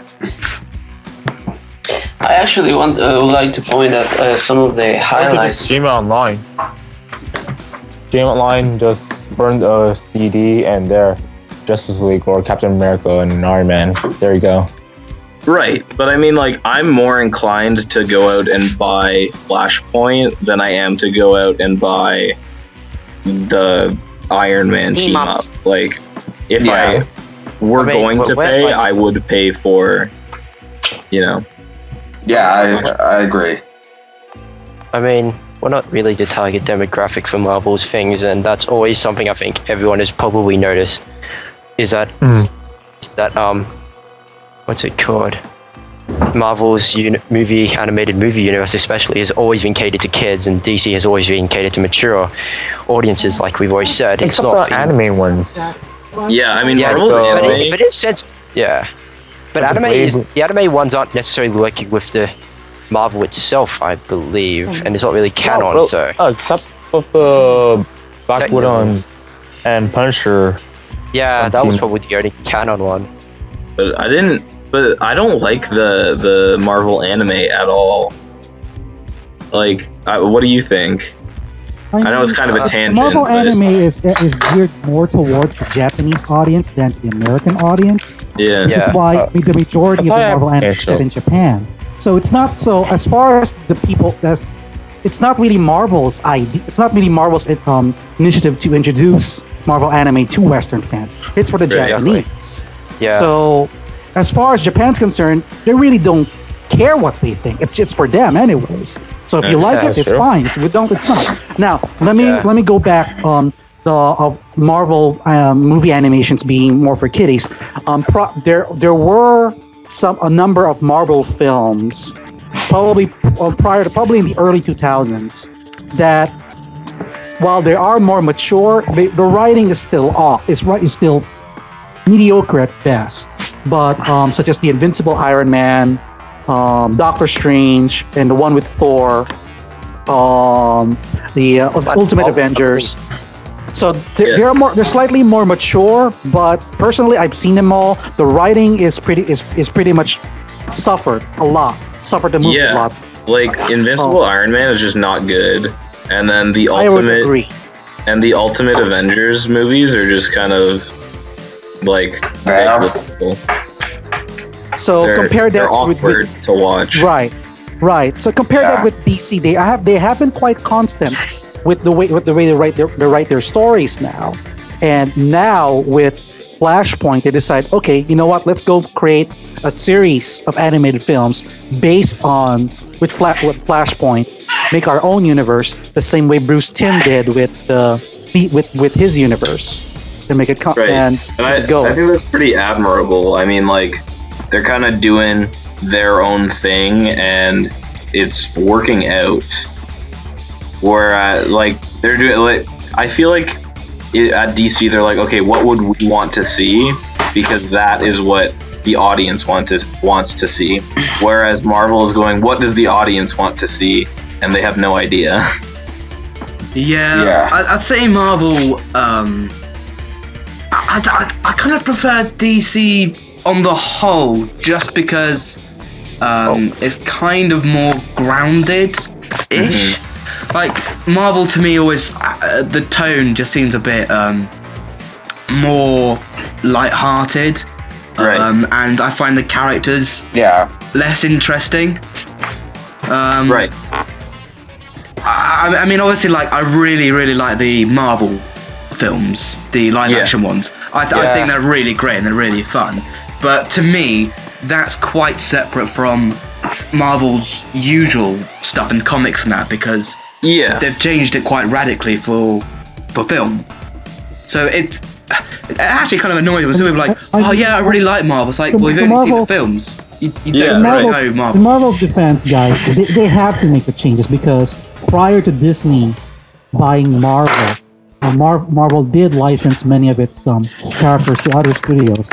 Sony got Spider-Man, Fox got the X-Men Fantastic Four. So when they did all these movies, and they cannot use storylines where it did involve the X-Men or Spider-Man or the Fantastic Four. And if they did, they have to make these really big alterations. But Marvel still holds the animation rights to all of those characters, so it's kind of a moot point, I think. Also, you have to spread the profits more. So you get less of a paycheck if you actually have to do a collaboration. But they don't. The live action movie rights are completely separate from the animated rights. So Marvel can still do whatever they want with Spider-Man or the Avengers or whatever, make an animated movie where they're together. And they don't have to give any money to Sony because that's their thing. But that's true. And then the movies are completely separate anyhow, so it doesn't really affect the animation or the comics at all. So it's kind of it doesn't really matter, I think. And all of the movies overall are pretty good, I would say. So I don't think that really has any effect on Marvel otherwise. Right. Okay, so just getting back to the movie itself. So perhaps maybe we should do voice acting. I think, as far as I can make out, there were most of the original cast of the Justice League stuff returned to voice their counterparts. So the Bruce Wayne Batman, you had Kevin Conroy. I think you had the Wonder Woman voice actress. I think you had the normal guy for Superman. But yeah, I mean, what do you think of everyone else? I especially liked the voice actor for Thomas Wayne. I thought that was really good. Yeah, same here. I thought it was great. Fun fact: the voice actor for Superman in this movie was the son of Tim Daly, the guy that plays Superman in the animated series. Right. Wow, that's interesting. Oh. Huh, yeah, they did this little YouTube video thing. It was pretty funny about passing the torch and him being inducted into the Superman Club. It was pretty funny. Does he voice Superman for the new 52 stuff Justice League War? Justice League War, yeah. I think someone else voiced someone else in Justice League War. I think it's Sam Daly. And it wasn't Sam Daly, definitely not. Okay. Yeah, Justice League War was voiced by someone else. I mean, I think... Does anyone have anything bad to say about the movie? Flashpoint? I'd say two things. One of them's already the violence thing. I think it was a little bit too much at times for the tone of the film. What? The other one, I'd say the plot wasn't quite as coherent as it could have been. I mean, after watching it a second time, I got it a lot more and enjoyed it a lot more. But kind of the reason why Wonder Woman and Aquaman are at war is kind of glossed over a little bit. There's a very brief flashback that doesn't, to me, it clearly explain what happened. That's sort of not, like I said, not especially coherent. Some of the side characters aren't explained that well if you don't know who they are. The Resistance, I wasn't too sure who they were. They didn't really explain that very well. Yeah. I think maybe what the Flash can do kind of annoys me. Like I haven't especially seen a speedster done coherently the way through, like in terms of his limits. Like sometimes he can run nearly as fast as light, but he still gets punched in the face by like a normal person. Right. It's like you could have dodged that. You could like Professor Zoom when he beats up the Amazons. That's exactly how I'd expect a speedster to handle a fight. But like, yeah, like the Flash, like sometimes he's walking or whatever. It's like you could like literally beat that person up in 1 second. Yeah, I mean, I agree, like, completely. Like, even when I'm watching, like, the Flash TV show, I'm like, why didn't you just run faster? But, I don't know, I feel like if you're not ready for the punch, maybe, I don't know, like, I'm trying to make excuses now, but... I mean, also... that bugs me so much, actually, like, when... Yeah, it just doesn't make sense to me. Like just you can run fast. Just run faster. It has the reflexes of a cat or like 100 cats. Right. There was another plot hole as well with Professor Zoom. So it's established. I mean, like you could sort of explain it. You can run as fast as Usain Bolt and still get still get clocked every now and then. Right. So like he with the like. So it's already established, like, you have to use quite a lot of the Speed Force to time travel, right? Yeah. Yes. But how does he... But with Professor Zoom in it... do it? No, like, how does the Flash do it? Because it turns out it's the Flash that has changed history. No, the Flash does it. It's to do with, like, the, what's it called? The Speed Force, I believe. Yeah, but Professor Zoom already says, like, yeah, there's two speedsters. Zoom is just, like, the spectator. You just, like, watch him do stuff, but... I think it was something. But it starts like more like the chicken. Well, actually, I think what the thing that was, I was saying, I think it's because it was doing like a common time travel thing that a thing you see in time travel like films, which is the butterfly effect. Basically, one event can change another that leads to a bigger event that leads to a smaller event. It's like a domino effect. I wasn't talking about that. I just meant so Professor Zoom said you can't time travel because there's two speedsters both siphoning off the Speed Force. There's not enough to go around, right? But how did the Flash go back in time in the first place? The only explanation I can think of is Professor Zoom somehow let him and I think it's knew that all this stuff was going to happen. Like, how would he know?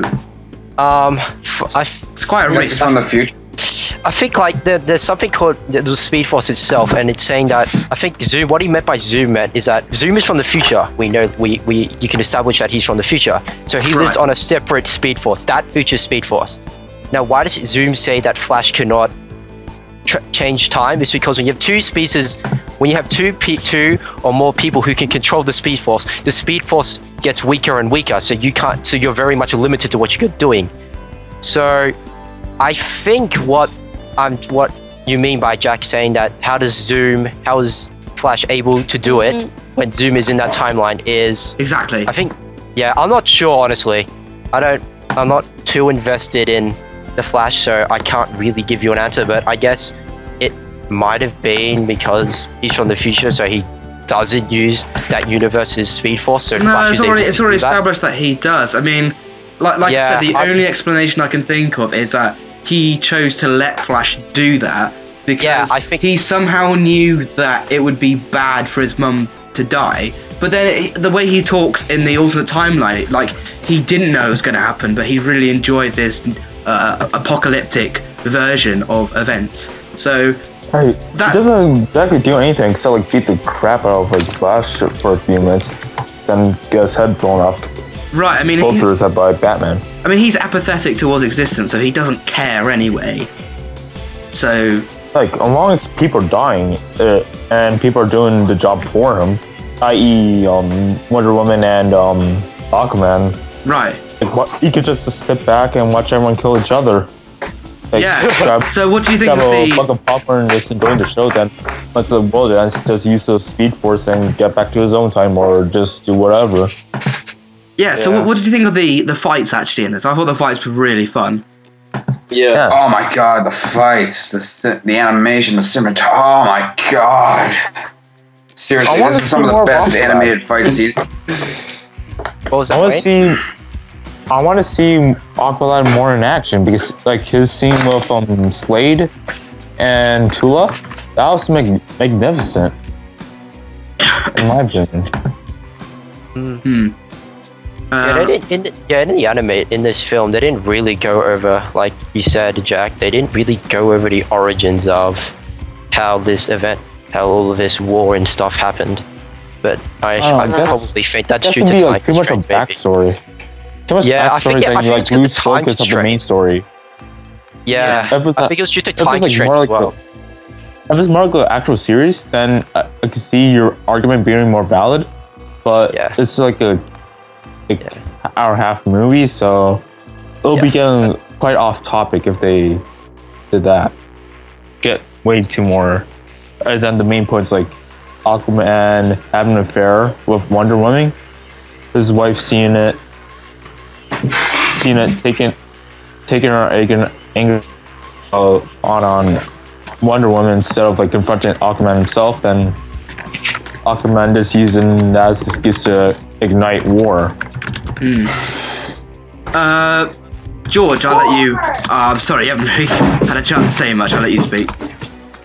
As I was saying, this movie has some of the best if not the best animated fight scenes I've ever seen. Just the way it's shot and the way it's like animated, like very like a lot of detail is putting into like the way that they hit each other, like especially in when Dr. I forget his name, Dr. Zoom. Dr. Zoom is like beating the shit out of Flash, and Professor Zoom is like beating the shit out of Flash in the ending. Like there's a lot of detail and like how much impact those punches are leaving onto him, and how, especially during the whole climax, and how they interact with each other, and how the effects of the physical way. It's very realistic, but it's not like too realistic to the point where it's kind of off-putting by like a lot of the superhero stuff that goes on. And I think it's a very nice balance, and it's very well animated. Okay. Trying to think of what else to say. Music, soundtrack. I don't know. I didn't think the music was especially standout. Yeah, I agree. But it's very standard. Standard, it's suitable. You know. Yeah, it suits its purpose. It's not standing out to the point where, in a sense, you could. Sometimes it overshadows it, but in a sense, it's not so underwhelming that it just complements it, I guess. It's not as memorable as the music from Mask of the Phantasm, rather. Yeah. You know, that's obviously very powerful in your face and everything. This is just like standard suitable music, really. Yeah, really. I barely remember the soundtrack, but the soundtrack isn't like the big highlight of the film. Like the movie is mostly focused on the animation, the fights, and the intensity, and the action, and the fucking amazing pacing, everything about it. Rather than like Mask of the Phantom was. I feel like Mask of the Phantom was a lot more atmospheric as opposed to this, so it makes sense that the music was more prominent in Mask of the Phantasm as opposed to this. Whereas this is more like more action focused, but it does still have a great story to boot for it. Does that make sense? Yeah. Alpha, you were supposed to say something? No. I don't really have anything. George has pretty much said everything I've wanted. I was about to say the same thing. I was like, the sound here is pretty much stock music at most. It's not like... Yeah. It wasn't memorable. No. It's not something like you... I know that... I remember what George Lucas once said, that half of what makes a movie great is the soundtrack. Yeah, I agree immensely with that. This one isn't just one of them. It's not like I can't think of anything that makes a scene that's a good soundtrack. I can only think of Metal Gear Rising, wherein if you're taking on a boss and the boss is pretty much low on health, and then all of a sudden the music changes to a heavy metal music, but vocals say, "Yeah, I'm gonna smash you up. You're gonna die." Something like that. You know? Oh, I gotta. Are we on a top? Is the topic on like how animation? Of music can affect kind of a scene? If there's a particular moment you want to mention, go ahead.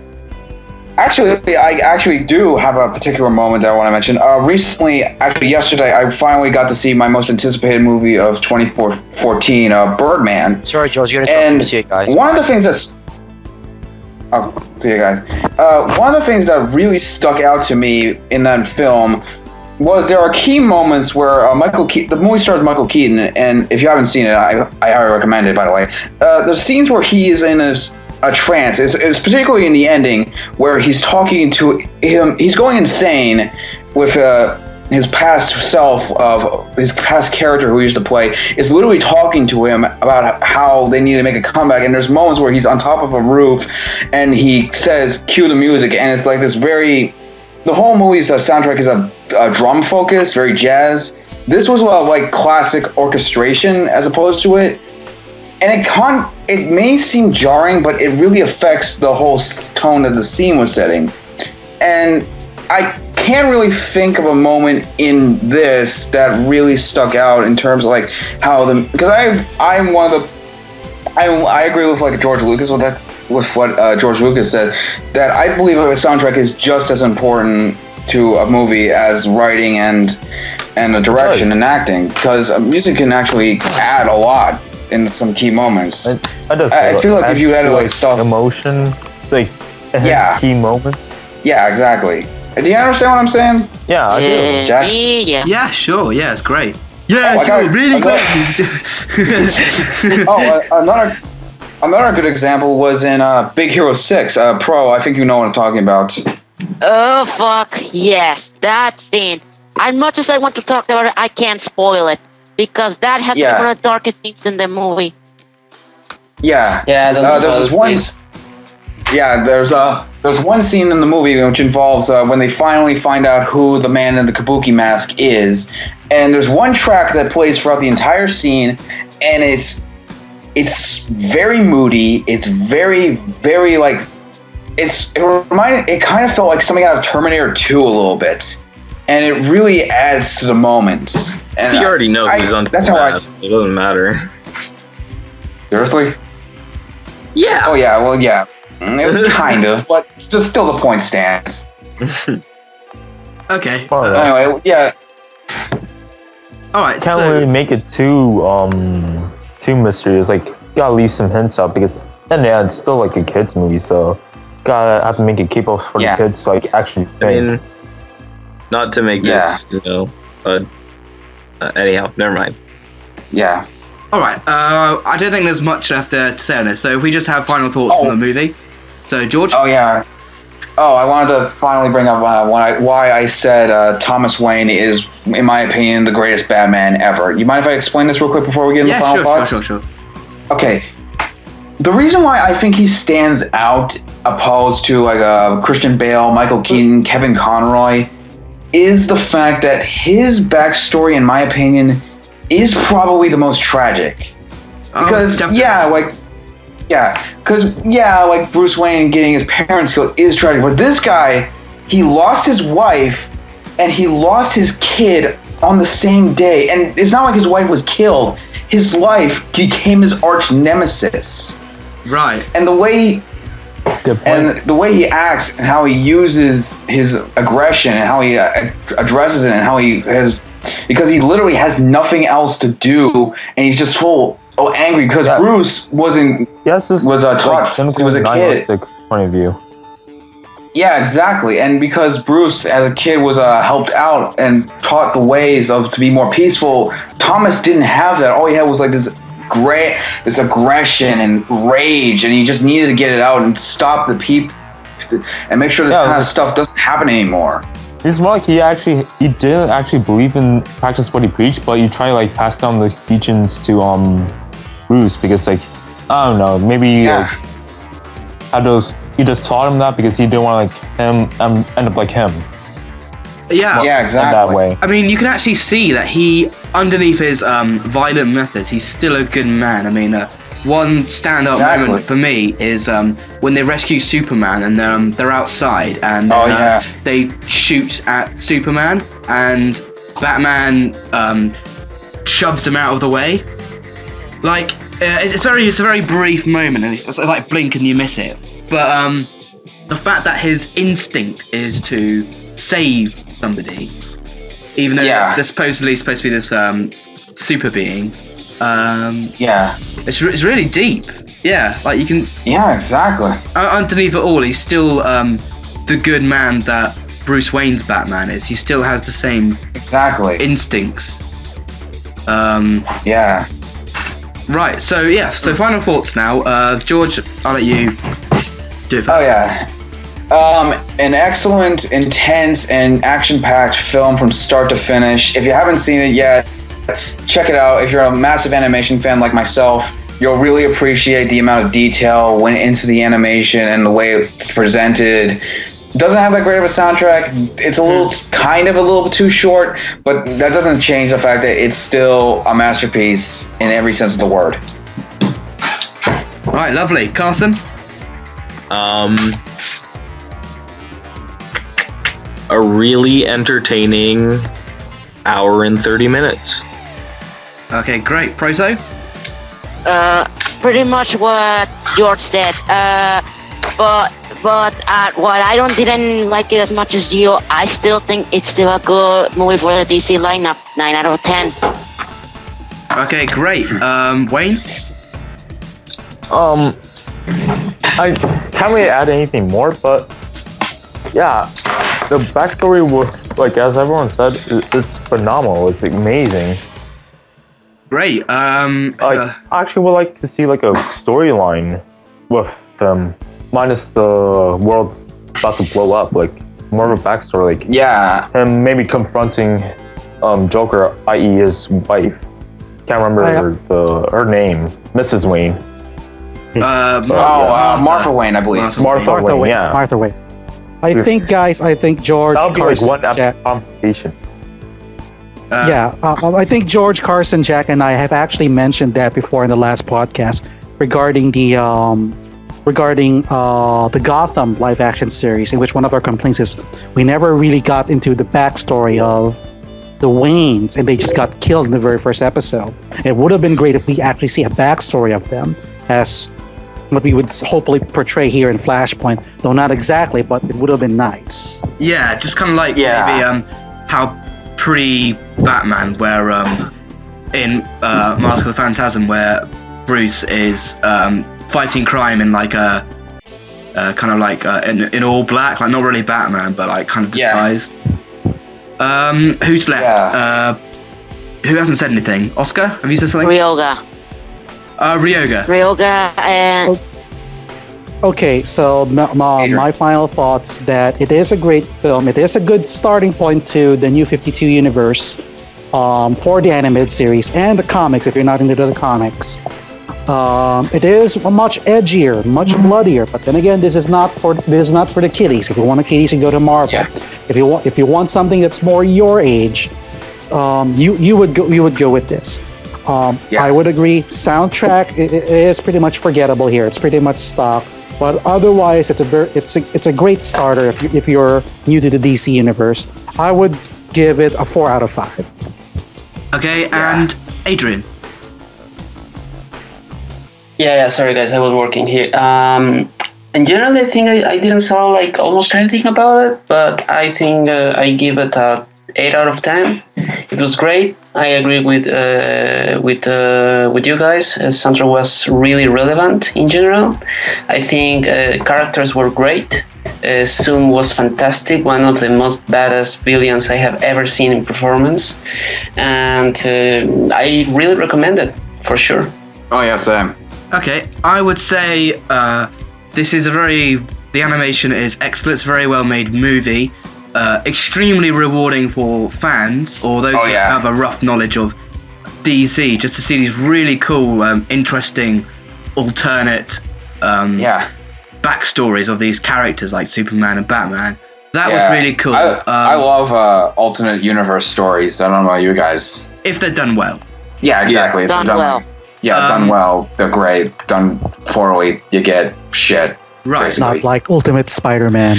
Don't you dare bring text! Okay. I wasn't particularly engrossed by the plot. I just thought it was cool. I wasn't especially invested in it. Yeah. I think if you don't know a lot about DC, or even nothing at all, I would not recommend it if you're like that, because the movie doesn't really explain the characters especially well, and the rewarding part comes from knowing, you know, like Batman's backstory and Superman's story and his weaknesses, so on and so forth. It's much more rewarding for people who know. If you don't know, you're going to be a bit confused, really. Yeah. But if you just have a rough idea of DC and its characters, definitely check it out. Alright, so next week we will be doing Planet Hulk. Ooh! Ooh! AKA Ang's in the movie? Oh, nice. Nice. Actually, I'll explain that on next week. I just think it's a suitable order for what we've chosen, because Planet Hulk, we haven't done a Marvel thing yet. Exactly. And I've already seen it. It's very good. it is. I have never seen it. So it's going to be really cool for you guys to... I've seen it. Okay, and then the last thing we're going to see of this, 4 months is All-Star Superman. I think it's a very suitable end for this. Yeah. Has anyone seen All-Star Superman? Just curious. Yeah, it's great. I don't remember too much of it though. Would you agree, Carsten, that it's best to put last in this? Oh yeah, definitely. Yeah. I'm really looking forward to watching All-Star Superman again. It's one of my favorites. Yeah. It's gonna be interesting for you guys to watch it. And yeah. Next week is Planet Hulk, so be sure to tune in on that. So this is when we do our shitty sign-off. Oh, let's make this especially shitty this time. Alright, so I've been your host, Jack Hayward. With us, I fucked up already. Had one job. One job. You had one job. Alright, so we've had... This is why we can't have nice things. Exactly. So, we've had our regulars, Carson. See ya. Bye. George. See ya. Piss off. Ryoga. Ryoga's lost in time and space, dude. Well, fuck him. Fuck him. Proto. Signing off, and thank you very much. Yeah, don't let the door hit you on the way out. Oh shit! Oh, that's not for you, my lad. I left my mic off. It's real. It's real. 316. Oh, shut it, Speedy Gonzalez. Adrian. That was a little racist. It was a lot of fun, guys. It was great. Keep it up and see you in the group, man. I hope I don't see you again. Yeah, sure. And lastly, Wayne. Oh, bye everyone. Wayne's That's World, fun. party time. Excellent. Excellent.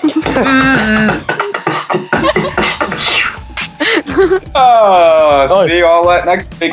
Strong ending, guys. Strong ending.